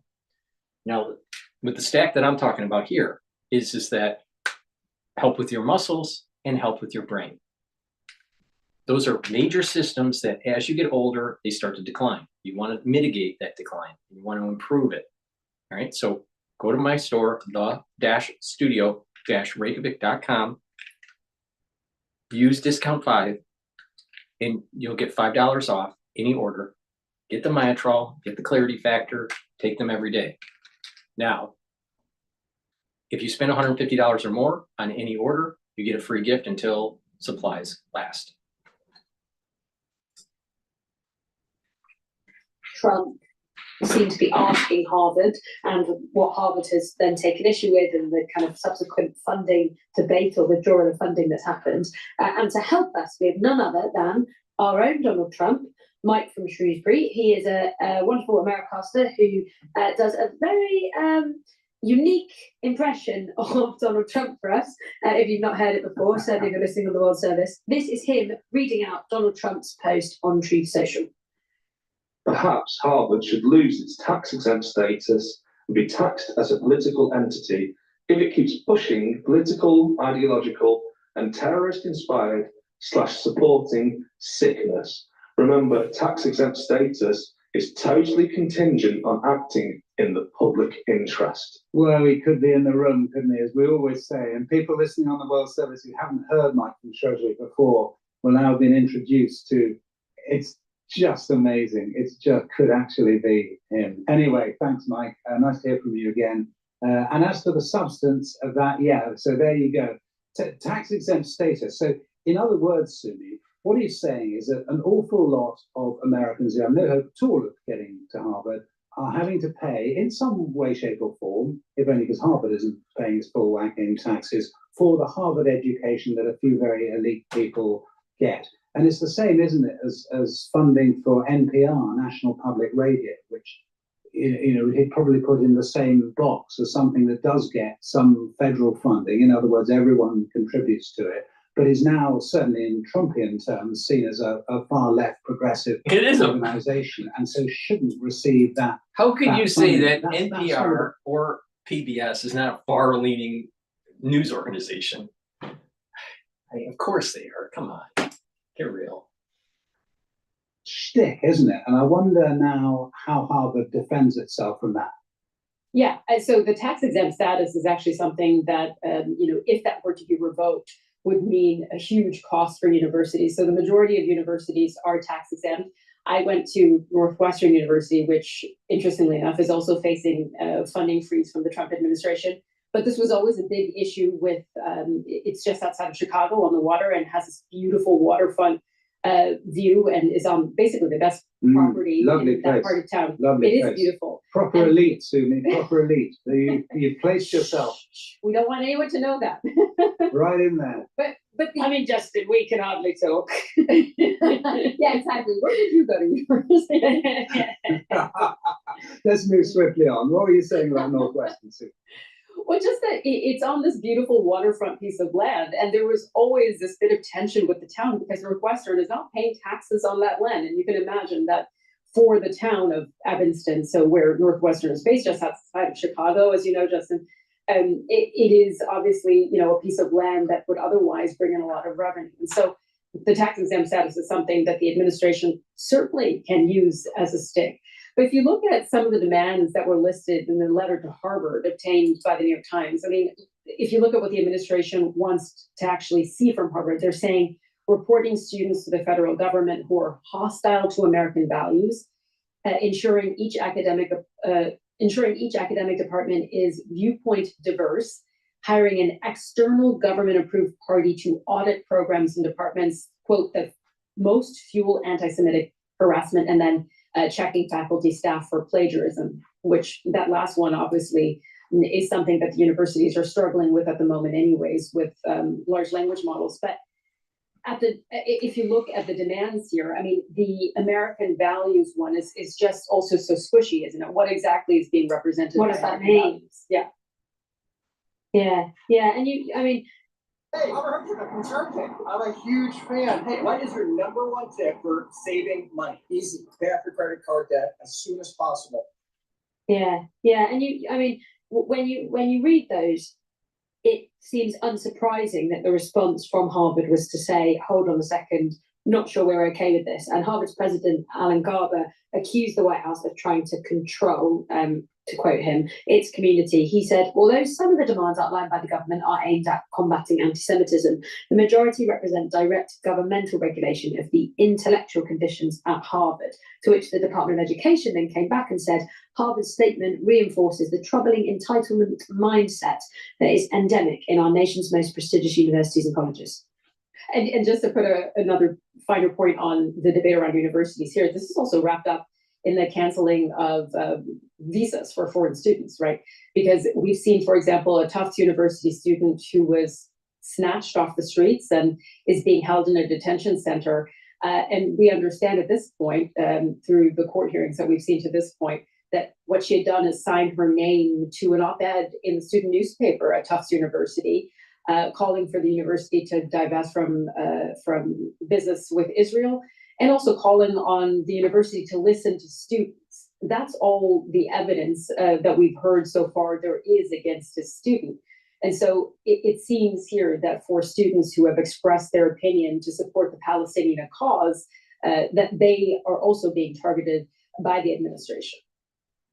And I guess the argument then would also be, if you're a university student or the university themselves who kind of oppose this idea of the points that have been laid out to them of things that the administration would like them to sort of adopt or adhere to, if they think about students who have right-leaning views, and I'm sure, Justin, you'll have stuff to say on this, there are they're examples of where people have been sort of cancelled or sort of excommunicated, I guess, from student bodies. But there is a difference between that and then being sort of actively like taken from the streets and put in a detention centre and stuff like that. And you can see how the images of that, like that clip you described to me, has gone so viral on social media. I mean, I've seen loads and loads of content about it because people are kind of shocked by it. They're like, hang on, this is America. Why are people being taken off the streets for what they say or think? Like, that seems very at odds with what the First Amendment would describe. But that could also be applied to people on the right who have, for example, had, you know, contracts terminated or jobs stopped or weren't able to be part of the university anymore in the US or in other places.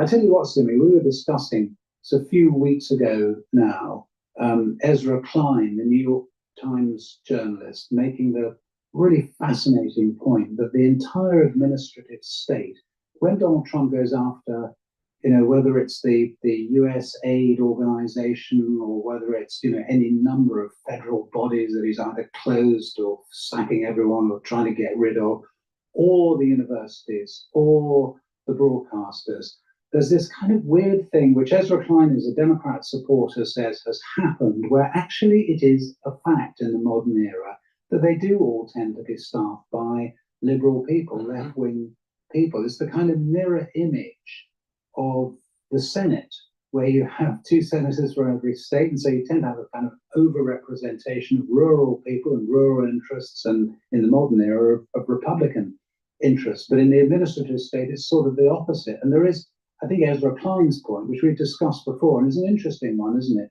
Is that there is room for some sort of a rebalancing, even if the Trump administration does in the end get too far. It is I was listening to that as well from Ezra Klein. It is fascinating to think about, and also the type of people who decide to make a career in government, right?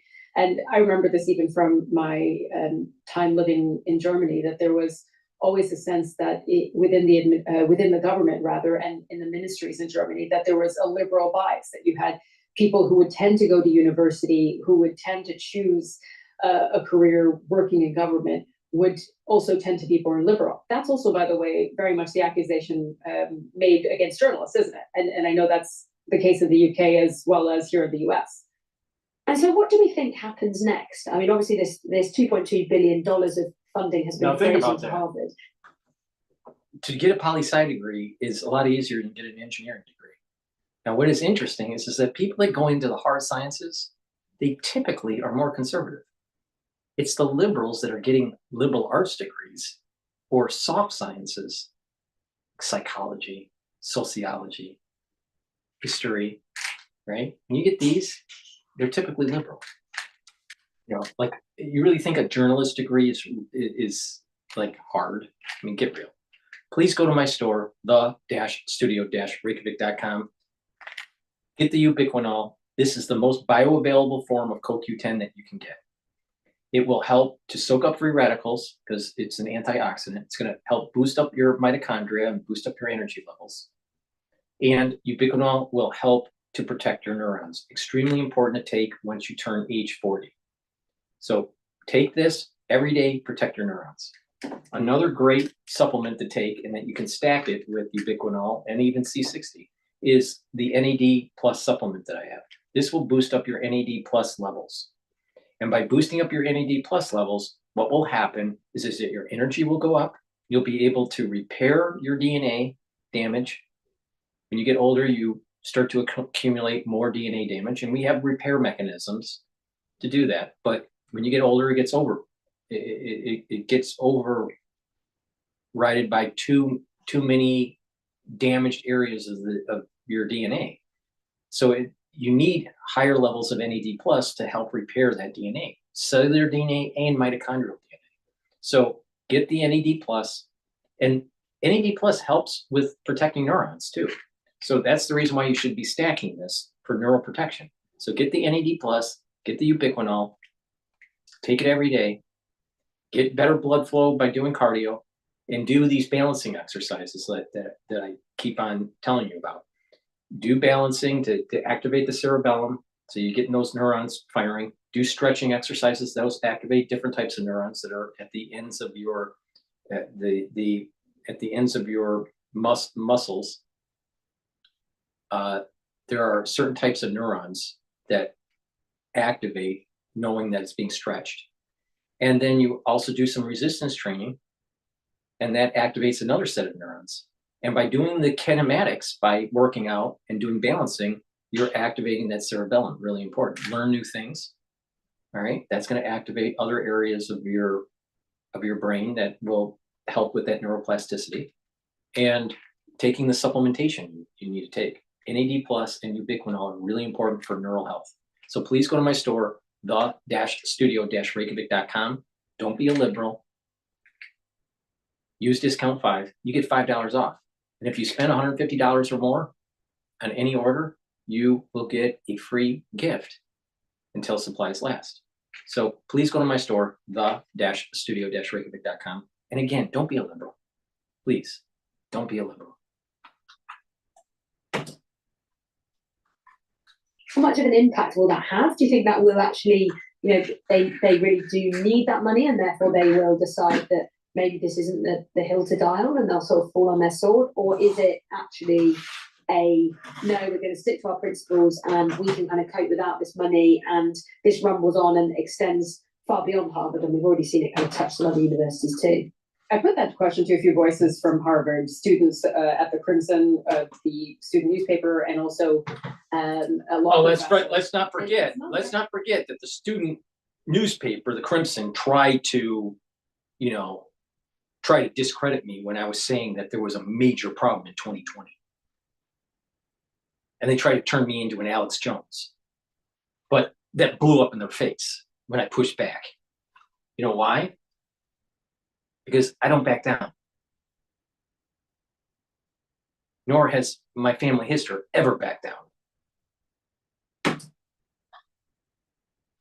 Clear yet. I mean, the university itself could choose to actually sue the Trump administration, which would escalate this all to another level. But they are very clear that they feel that they can make the case to Americans as well, that these cuts are not just for liberal students. They're not going to just impact liberal students on our campus who are quote unquote anti-American. Also, it will impact funding for health, and also funding for research into cancer and many things. And also, they have said that this time. But the university only gets 1.1% of the dollars that are issued for research. Only 1.1%. They get $1 billion annually, roughly, on average. And they only produce 10,000 papers a year out of a universe of 290,000 papers a year. Most of the research for cancer, most of the cutting edge research in science, the hard sciences, is not coming from Harvard. That is a fact. So quit the bullshit. Something that is going to impact all Americans. And so they're hoping that that message that they take to the American public will actually convince people. Let me get this straight. Scientific discovery takes years, all right? And if the university gets their funding cut, you have other universities doing their research, right? And they're publishing. The bulk of the 500 universities in the United States that are doing high quality research are not Ivy League or Ivy League Plus. So science will continue on and discovery will continue on. You can cut all of the funding of Harvard for scientific research, and it would not stop the science progression in the United States, because you have lots of more, you have 500 universities that are doing research. There's 4,000 universities in the United States. 340 or 320 are Carnegie classification level research, R1 and R2. So you can cut all the funding from Harvard and it won't make a dent in stopping scientific discovery at the university level. Fact. Right, of a funding freeze will convince people that it's not going to impact the university in the way that you think. It remains to be seen how Harvard actually will proceed with this. And I think what's going to be a decisive factor is how many universities stand up with Harvard alongside Harvard. And we saw Columbia University cede to some of the Trump administration's demands when they were facing a funding freeze. And they're in the middle of this kind of back and forth negotiation with the Trump administration. And if you see a number of universities start to stand up and say, no, we will not accept these demands, that could change the equation for Harvard a bit as well. Yeah, and also, as we were saying right at the beginning, this is a fight they want to have, but it's actually the fight that they want to have more than the result potentially. I mean, I don't think the administration would mind having a fight for the whole of this term of Donald Trump's time in the White House. It kind of keeps people on their toes and keeps people G'd up. So I'm not necessarily thinking they actually kind of, I don't know, send in stormtroopers to close something down. But I do think it's a fight that they are going to carry on with, and it's a fight if the universities want to have it. It's a fight they're going to find very difficult to win. Hey, we've gone the whole distance without talking about tariffs, which is a good thing because. Not just because the word tariff is a rather boring one. All right. Please go to my store, the-studio-reykjavik.com. Get the resveratrol. This is an antioxidant. It's going to soak up free radicals. It helps with youthful gene expression. It's going to help the health of your mitochondria. So it's going to boost up your energy levels. And it gets rid of cells that are in senescence. So this is part of a supplement protocol to slow down the aging process and to improve your tissues and your cells. This will help with skin because it helps with the basal layer. It couples really well, stacks really well with NAD+, ubiquinol, C60. So please take the resveratrol every day, drink it with filtered water. Let's talk about C60 for a second here before we go to the next video. C60 is a very potent antioxidant that's part of a major pillar to my health protocol. It soaks up free radicals. It's hundreds of times stronger, if not 1,000 times stronger than vitamin C. You can get it in extra virgin olive oil, avocado oil, or in MCT coconut oil. All right. It needs to be in an oil because it's lipid soluble. You take it on empty stomach for best absorption. If you work out, take it before your workout, and it will soak up free radicals while you're working out and help you to recover quicker. Take this every day. Take a teaspoon a day, every day. It's going to soak up those free radicals, reduce stress in the cell and in your tissues. It's going to help with the health of your mitochondria, so your energy levels are going to go up. Your ATP is going to go up. Your immune system is going to improve. Your endocrine system is going to improve. Your brain function is going to improve. How? Because if you're soaking up free radicals in your neurons, you're reducing stress in the neuron. If you're soaking up free radicals in the neuron, you are helping with the health of your mitochondria. When you have healthy mitochondria in your neurons, you're going to have more ATP to create neurotransmitters. So those neurons will fire and produce that positive neuroplasticity. That's why C60 couples really well with clarity factor and NAD+ and ubiquinol. Those are all neuroprotective. So soak up those free radicals in the neuron, improve the mitochondrial health. You need lots of mitochondria in your neurons, and you're going to have just healthier connections. You'll think better. You'll have better memory. You'll think faster. You'll sleep better. So please go to my store and get the C60. You can get it in a 2-ounce, a 4-ounce, or an 8-ounce configuration. It is cheaper to purchase the higher ounce configuration because the cost per ounce is less. So that's a great way to save money. Now, C60 is something that you should be taking a teaspoon a day. And an added benefit is by soaking up free radicals in your bloodstream, you're reducing the chances of oxidized LDL. And oxidized LDL is what causes plaque.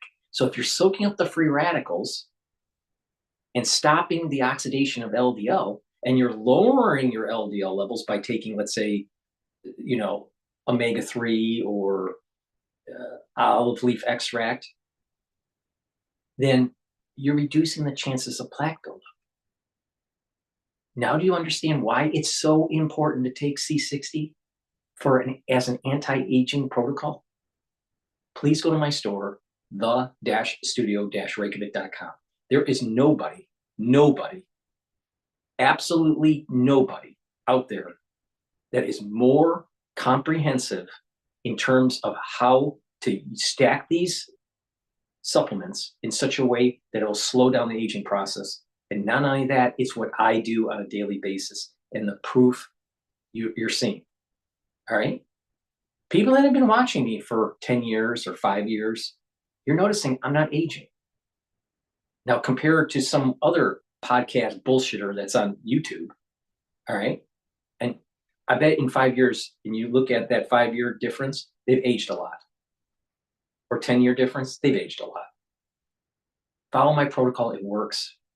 And also, you'll get the benefits of being able to build up that immune system, build up your health, slow down the aging process, have more vitality, and you have a stronger body to absorb the shock that we went through in 2020.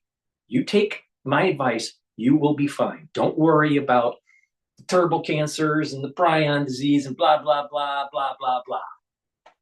Just follow my lead. You will be fine. You don't follow my lead, tough shit. It's like that game of like, if you say the game, then you lose the game. Yeah. Anyway, I've now said it. I've said it and lost it. But the point is, there is so much happening, isn't there? All right. Forget about the trade stuff. I want to do another. I want to take a look at another. The new DMV. All right. I want to go to DW and their response. Well, that was.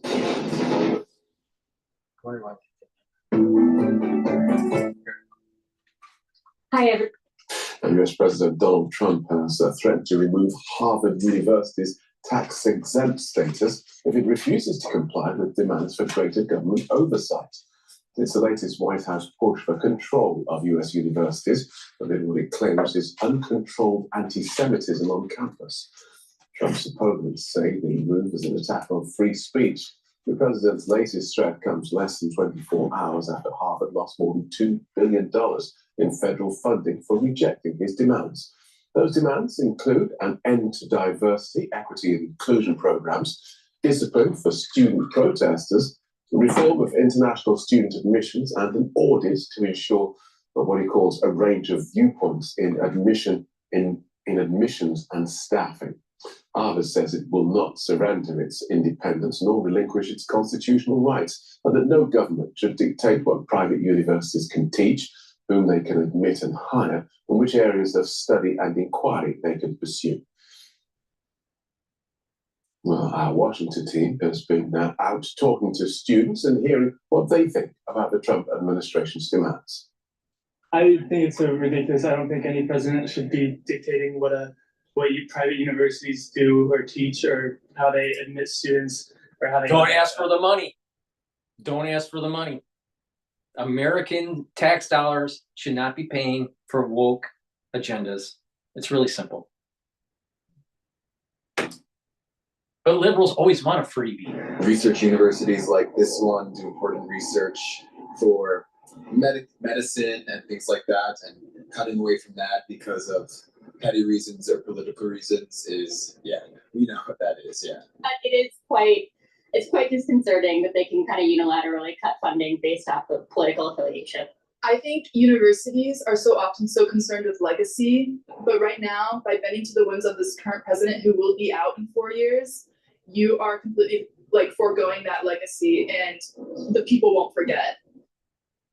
Straight to our Washington Bureau Chief, Ines Paul. Welcome, Ines. Tell us more about what Donald Trump wants from Harvard and about Harvard's response. Why does everyone from Germany, when they get older, that's female, looks like a lesbian?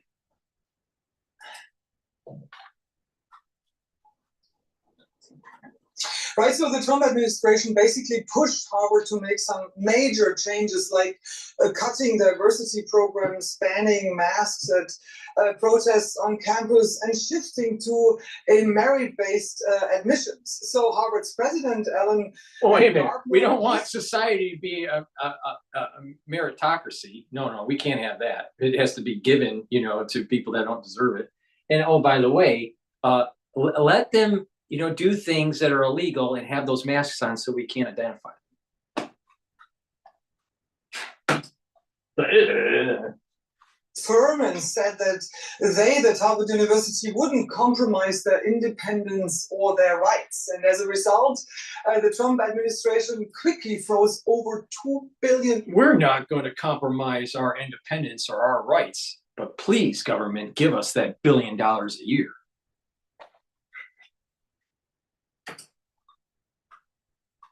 Dollars in grants and contracts for Harvard really only a couple of hours after the president put out the statement. So that's $2 billion. That's a lot of money. What would a cut like that mean for Harvard?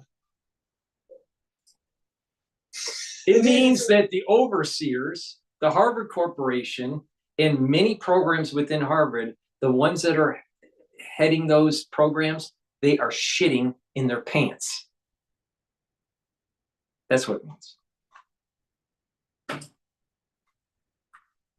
Money even for a rich university like Harvard, they have a total budget of over $5 billion, but $2 million, of course, is a big chunk of that, if I might say that. So it could mean, for example, less financial aid for students. It could mean cuts to academic programs, and also, of course, fewer faculty positions. Okay, now I know this is I know it's Germany, and it was two days ago. All right, but the reality is, the Harvard Crimson have already published a series of articles where HMS is cutting staff, they're cutting programs, and other areas of the university are truncating their staff and truncating their spending because they have a budget shortfall now. So it's not maybe, it is happening.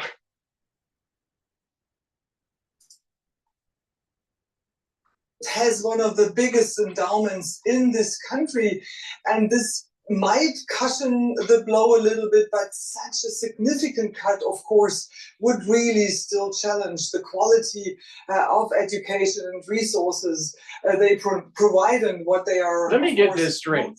Status quo is you go to class and you don't know if you're going to have some pro-Palestinian protest disrupting your calculus class or your engineering class, all right, or your history class or whatever. And then you're going, after your class, you're going for lunch to Annenberg, and guess what? You have to go through these protests pushing an agenda where they want to divest their portfolio at the university, and they are demonizing whoever they want to demonize, all right? And then fast forward to graduation, and your graduation is disturbed by the student body protesting. A once-in-a-lifetime event for your family to participate and be proud of the students. And the ultra-liberals take that away from people. You can never relive that. And there's the problem with the liberals. There's the problem with the woke agenda. They'll take everybody down with them. So, if we stop the funding and the universities stop these types of activities then what will happen is you'll have a student body that can go from class to class and not be disrupted by protests, no matter what the protest is. Cupcakes or pro-Palestinians or pro-Israel, it doesn't matter. The students shouldn't have to be going through that on a daily basis. There shouldn't be sit-ins at the cafeteria. There shouldn't be sit-ins at the library, especially during finals or midterms.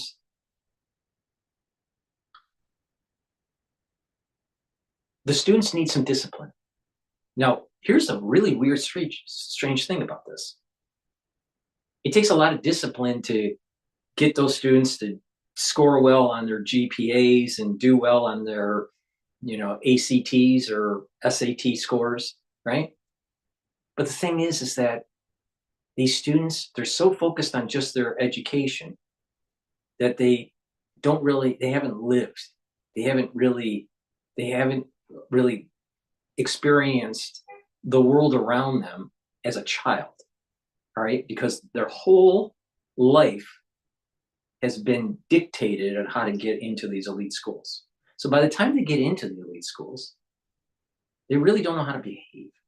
There's not discipline there, right? There's discipline in academics. There's not really discipline in like how to conduct yourself in a society, because they have low EQ, low emotional intelligence. They have high IQ, but they have low EQ, or even social intelligence, SQ. So what happens is that they're a vessel, an empty vessel, that's charged by ultra-liberal faculty that leads to these problems that are on campus. So we need to stop that from happening so the university can actually get back to its mission. And that mission is teach. Provide the skill sets that the student needs for their discipline so they can be productive in society. That's their mission. Now, if those students want to protest off campus, that's their right. If they want to, engage their student body and fight for civil liberties, that's their right. But they shouldn't be doing it on campus because it's disrupting normal operations of the university. I think it's that simple. And when you have administrators like Garber not willing to fight and push back on the student body and the liberal faculty, you get problems.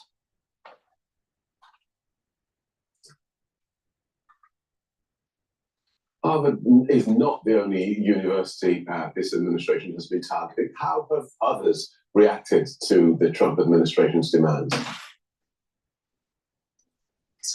Differently, other major universities, some have responded to the administration with resistance and others more with adaptation. But it is interesting that Harvard's stance really sparked a new conversation. For example, Columbia's acting president, Claire Shipman, and Columbia, of course, was one of the first universities which was targeted by the Trump administration. She said after the president of the Harvard University put out this note, she said that the importance of discussing the values of higher education is more important than ever. It's important for our international audience to understand that private donors play a really vital role here in the United States, in the Ivy League area, because they are funding these Ivy League schools.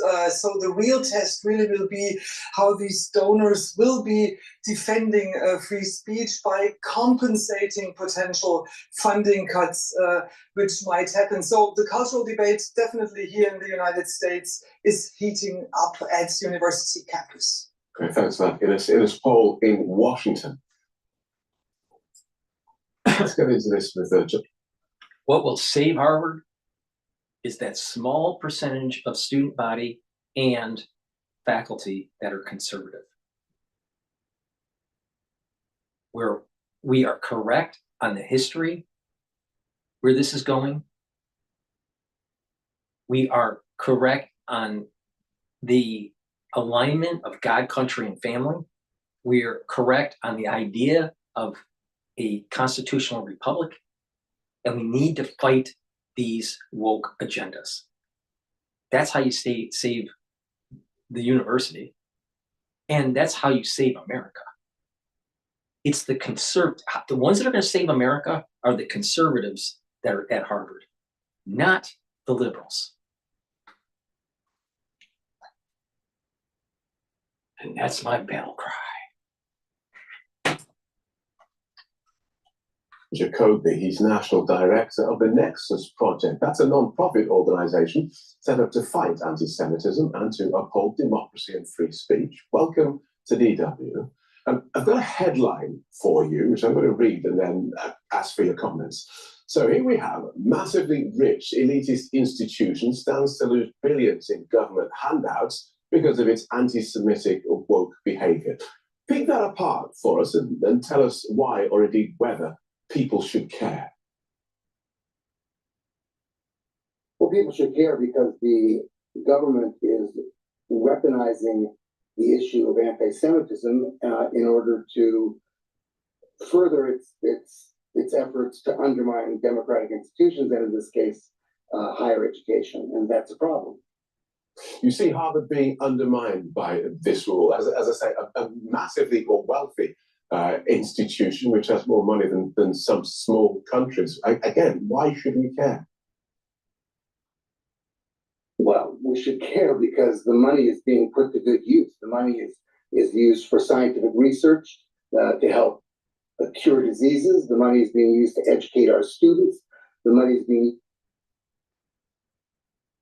Do I have to reiterate what I've been saying for 4 hours?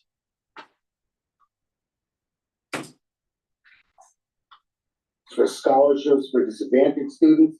The money is being used to train teachers. The money is not just sitting there. The money is being used to help this country be a strong, democratic country.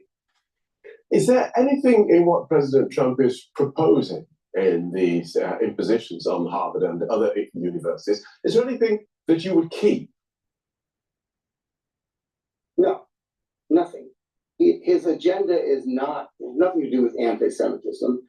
His agenda is what he said it was. He said his agenda is for viewpoint diversity, which means getting his viewpoint across. His agenda is for... All right. This guy is an anti-Trumper. Guess what? You don't get diversity of viewpoints at Harvard or most universities. You know why? Because most faculty are liberal. The university needs to start hiring equal levels of liberal and conservative. And that's showing well balanced to the student. Now, isn't it really interesting that students that are actually in the hard sciences, engineering, chemistry, biology, a lot of them, they're conservative. It's when you get into poli-sci, history, international affairs, you know, some of the sociology, psychology, or some of the liberal arts, you know, humanity type degrees, that they're like really woke.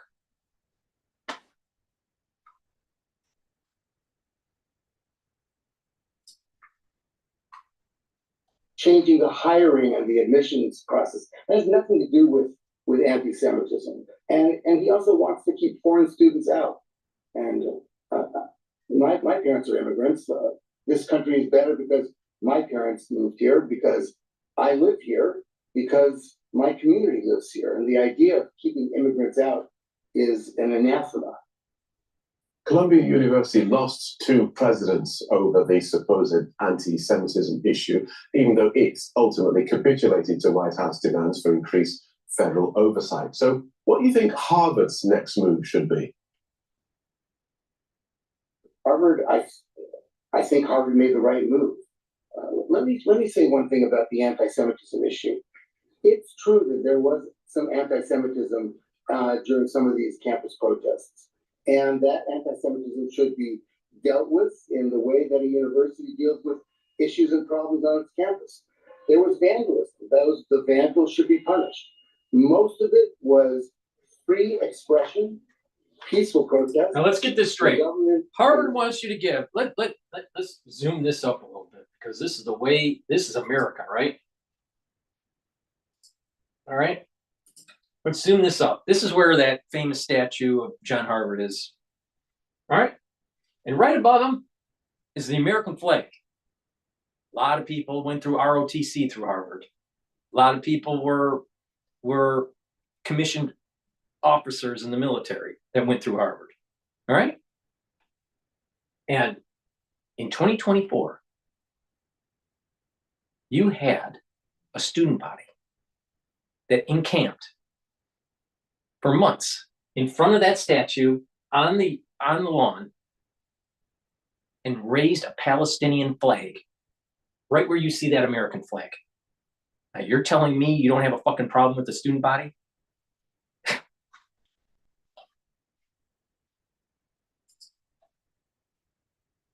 Using that, weaponizing that as a pretext for its own agenda.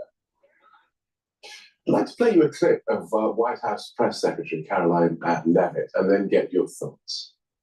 First, when it comes to Harvard, as I said, the president has been quite clear they must follow federal law. He also wants to see Harvard apologize, and Harvard should apologize for the egregious anti-Semitism that took place on their college campus against Jewish American students. So, Jonathan Jacoby, it sounds like you don't think Harvard has anything to apologize for. Don't worry about the anti-Semitism. Worry about the anti-God, anti-country, and anti-family. That's where it's at.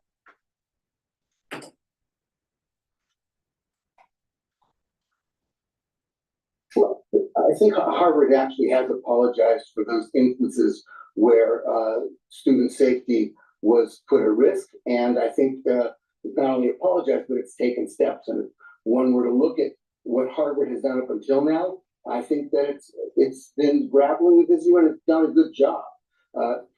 Do I think that Harvard should apologize to the American Jewish community? I think that's crazy. The American Jewish community has been embraced by Harvard. It has a vibrant Jewish community. I know many of the professors there. I know what I studied when I was there. And I think that the president should apologize to Harvard for what he's trying to do. Okay. The stated goal of removing anti-Semitism from America's universities, that's the headline of these Trump activities. Is it necessary? And how better could it be achieved? We put together a guide for universities for identifying anti-Semitism in campus protests. They can use that guide. They can look for instances of anti-Semitism, then they can do educational activities, which is what a university is all about. Perhaps there are some steps that they can be made. There's some punitive measures when the law is broken or when regulations are in some way broken. The universities are set up to do that.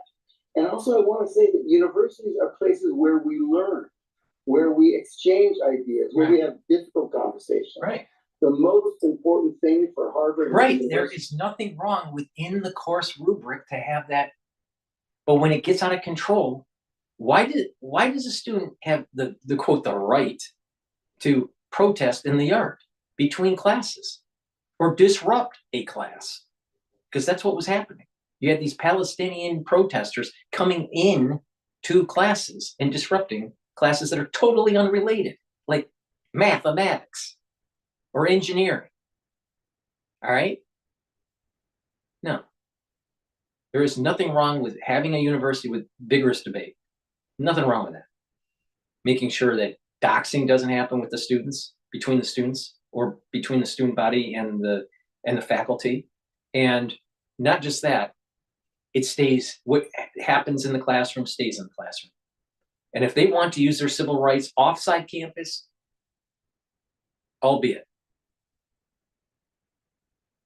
But them to take over the university, take over alumni functions, take over certain activities that are going on campus grounds, I think it's wrong. And the students the students need to be disciplined, and you have you have an administration within Harvard that needs to push back on these student bodies that are disrupting the university.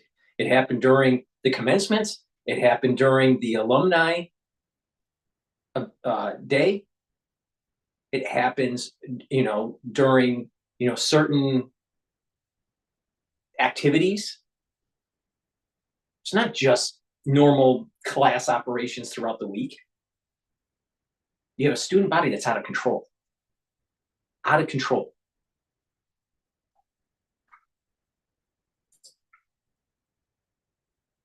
To do is to engage in those conversations, teach people. That's the most important thing.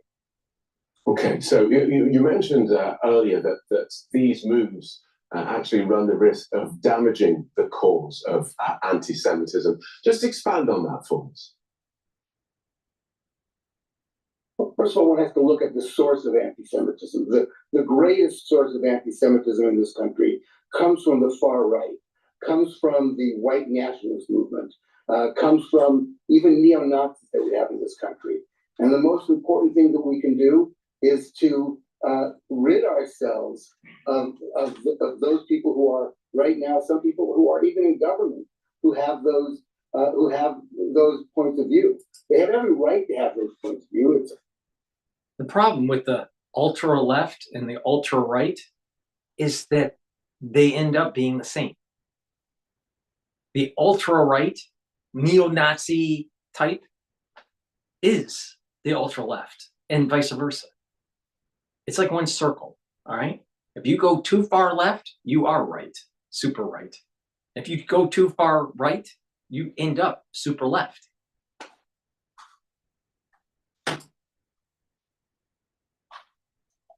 Democratic country, there's free speech, but we don't want them in government, and we don't want them trying to regulate our universities. And then I think, you know, Jews have been safer and more prosperous in this country and wherever there are democracies because they live in an open society and because we have relationships with other minority groups and vulnerable populations, and we want to enhance those things.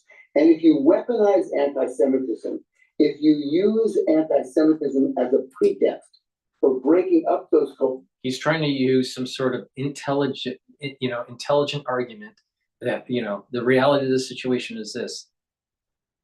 Anti-Semitism is the canary in the coal mine. And what's going to happen is the whole BLM movement is going to be pushing for reparations. And that means that middle America, Christian middle America, is going to be worse off if they win, if the BLM movement wins. And people need to pay attention to this. Now, like I said, nations are going to be cursed or blessed during this period of time as Esau and Jacob battle each other. Now, what side are you going to be on? Because if you're on the wrong side, you're going to lose out big time. He needs to wake up. Christians or undermining democratic and higher education institutions, then you're going to be hurting the very thing that's kept us safe. Okay, so seeking to control America's universities, this is just the latest Trump move, which is also seeking to sue. So they just keep on protecting the pro-Palestinians, keep on protecting this whole BLM movement, keep on promoting this woke agenda or protecting it, and eventually it metastasizes. And then what happens is that cultural revolution that Miss Taiwan is talking about is going to take place in the United States. And it starts at these elite institutions. All right. Now, you think you're going to fare well with your property rights when that happens? When they use legal loopholes or get woke politicians into Congress and pass bills where there's a taxation on your income for reparations?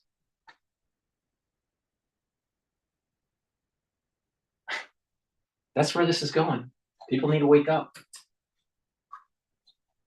Nations target migrants and seek to overturn elections. Is it too much to say that the United States is moving towards authoritarianism? It's too much to say that we can't stop it. That's what I would say. Oh, but the authoritarianism is happening not just from the ultra-right, but also from the ultra-left. Because think about it. The ultra-left is saying, you have to do DEI. You have to obey by our whims and our protests and burn down the town and not care about due process. If you have a conservative judge being nominated to the Supreme Court, we're going to demonize them and try to discredit them and destroy their reputation and put fear into their family. That's how the ultra left is. You don't see that on the on the conservative side when a liberal Supreme Court justice is being nominated and going through the hearing process. You don't see that, but you do see it on the other side when a conservative judge is being nominated. So where's the authoritarianism? Do we really have an ultra-right issue in government? No, we don't. Not even close. Do we have a growing problem with an ultra-left agenda, an ultra-left politic in government? Yes, absolutely. So which authoritarianism are we talking about here, DW? Huh? Let's stop assuming that the authoritarianism is ultra-right, because it's not. The authoritarianism is coming from the ultra-left, and this is the Mao 2.0 cultural revolution that's taking place, brought to you by China. That direction. I think you're familiar with others in other countries who are trying to move it in that direction, and our task is to stop them, and specifically our task is to take the weapon of anti-Semitism out of their hands so that they can't exploit Jewish concerns and Jewish fears in service of their political ends. Good talking to you. Thank you for joining us. Jonathan Jacoby from the Nexus Project. Thanks so much for having me. Harvard grad living in Los Angeles. Sounds like a conservative to me.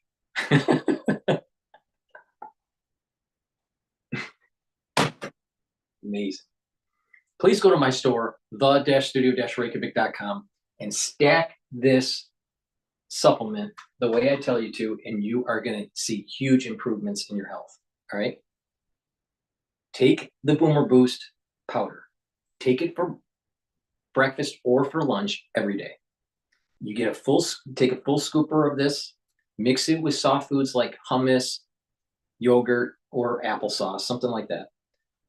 Or you can use just filtered water, dissolve it in the filtered water, mix it with milk if you want, put it in a smoothie. But the idea is to use this as your breakfast or for your lunch. Don't worry, you will have plenty of energy.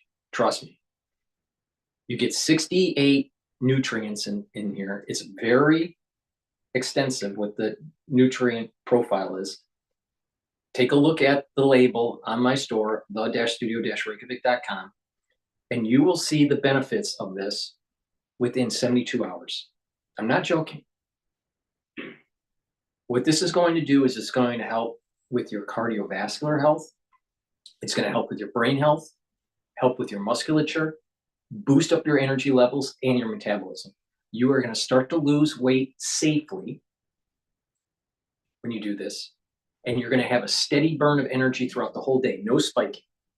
You're going to be able to sleep better, and you're going to be able to think more clearly because it's getting rid of that brain fog. You also get magnesium in here, so it's going to help with vitamin D3.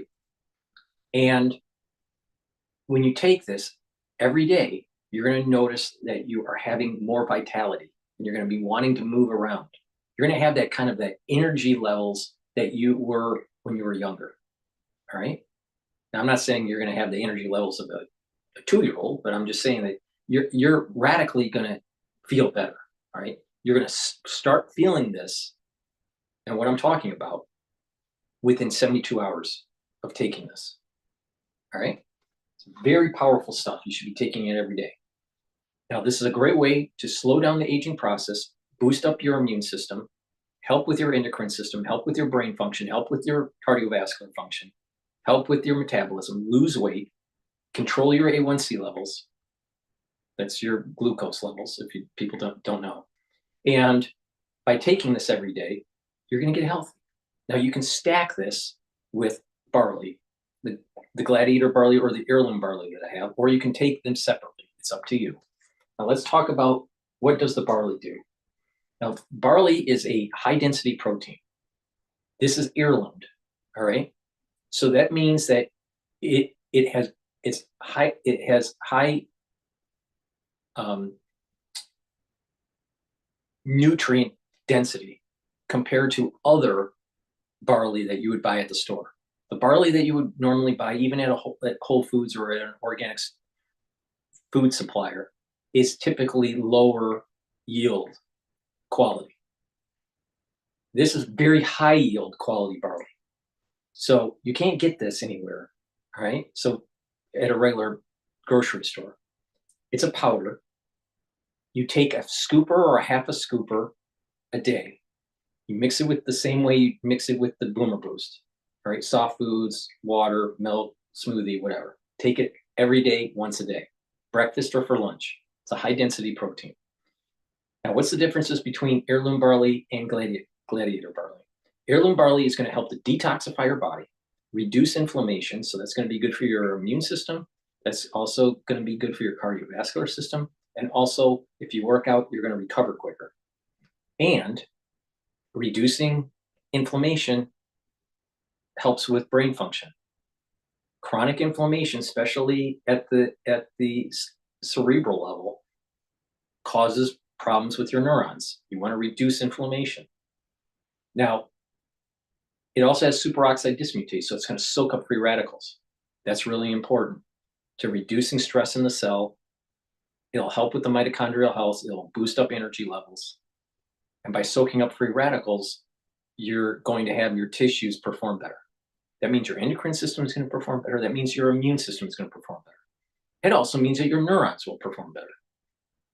All right, so taking the barley is really important. Now, the gladiator barley gets all the benefits of the heirloom barley that I just mentioned, but it also helps with building strength. So you do resistance training. Now you can take it separately. You take it the exact same way as the heirloom barley, or you can stack it with Boomer Boost. Now you can take Boomer Boost with the heirloom barley or Boomer Boost with the gladiator barley, but stack them together, you get the max benefit. And what will happen is that you're going to be gaining muscle. You're going to be doing work, you're working out, you're doing your cardio, you're doing your resistance training, you're doing your balancing exercises and your stretching. You're taking a half a scooper or a scooper of gladiator barley a day, and you mix it with a full scooper of Boomer Boost. And you got all the energy that you need for your breakfast or for your lunch. You do it once a day. And you're going to lose weight, you're going to control diabetes, and guess what? You're going to be improving your immune system, your cardiovascular system, your brain function. You're going to be detoxifying your body. You get lots of benefits. This stacks really well with Myotrol if you want additional boost of gaining muscle, because Myotrol helps with gene expression to gain muscle. This can be used as a fuel source, pre or post-workout fuel source if you're an athlete, younger or older. But even if you're not an athlete and you're just wanting to get healthy, this is a great way to do it, and you can lose weight safely. All right? And when you safely lose weight and you change your lifestyle and you look at this from a holistic point of view, you will permanently lose that weight and not go into a yo-yo diet. So please take my advice, take the Boomer Boost, take the gladiator barley, do the resistance training, do the cardio, do the balance exercises and the stretching, eat properly, filter your water, stay away from processed foods, sleep properly, get proper sleep, learn new things, get that neuroplasticity going, and you're going to get healthy. And you can stack these lots of different ways. You can just take this, and it's going to do major improvements for your health. But if you also stack it with C60, you're going to soak up those free radicals and really boost up the health of your mitochondria. You take it with max 35 or max 14, you're boosting up your immune system. You take this with turmeric, ashwagandha, and lignans, and you're supercharging your immune system. So you can stack these a lot of different ways. All right. It's something that I highly recommend if you want to get healthy. Now, everything I covered today, I take. It slows down the aging process and it boosts up your immune system, and it helps with these different targeted systems: gut health, liver health, kidney health, heart health, brain health, your immune system, your endocrine system. They're all very important. Your bone health. So pay attention, Do these things holistically, and you will fare very well in terms of health and wellness. That's the end of my transmission. Hopefully you learned something. Thank you for listening. Have a nice day.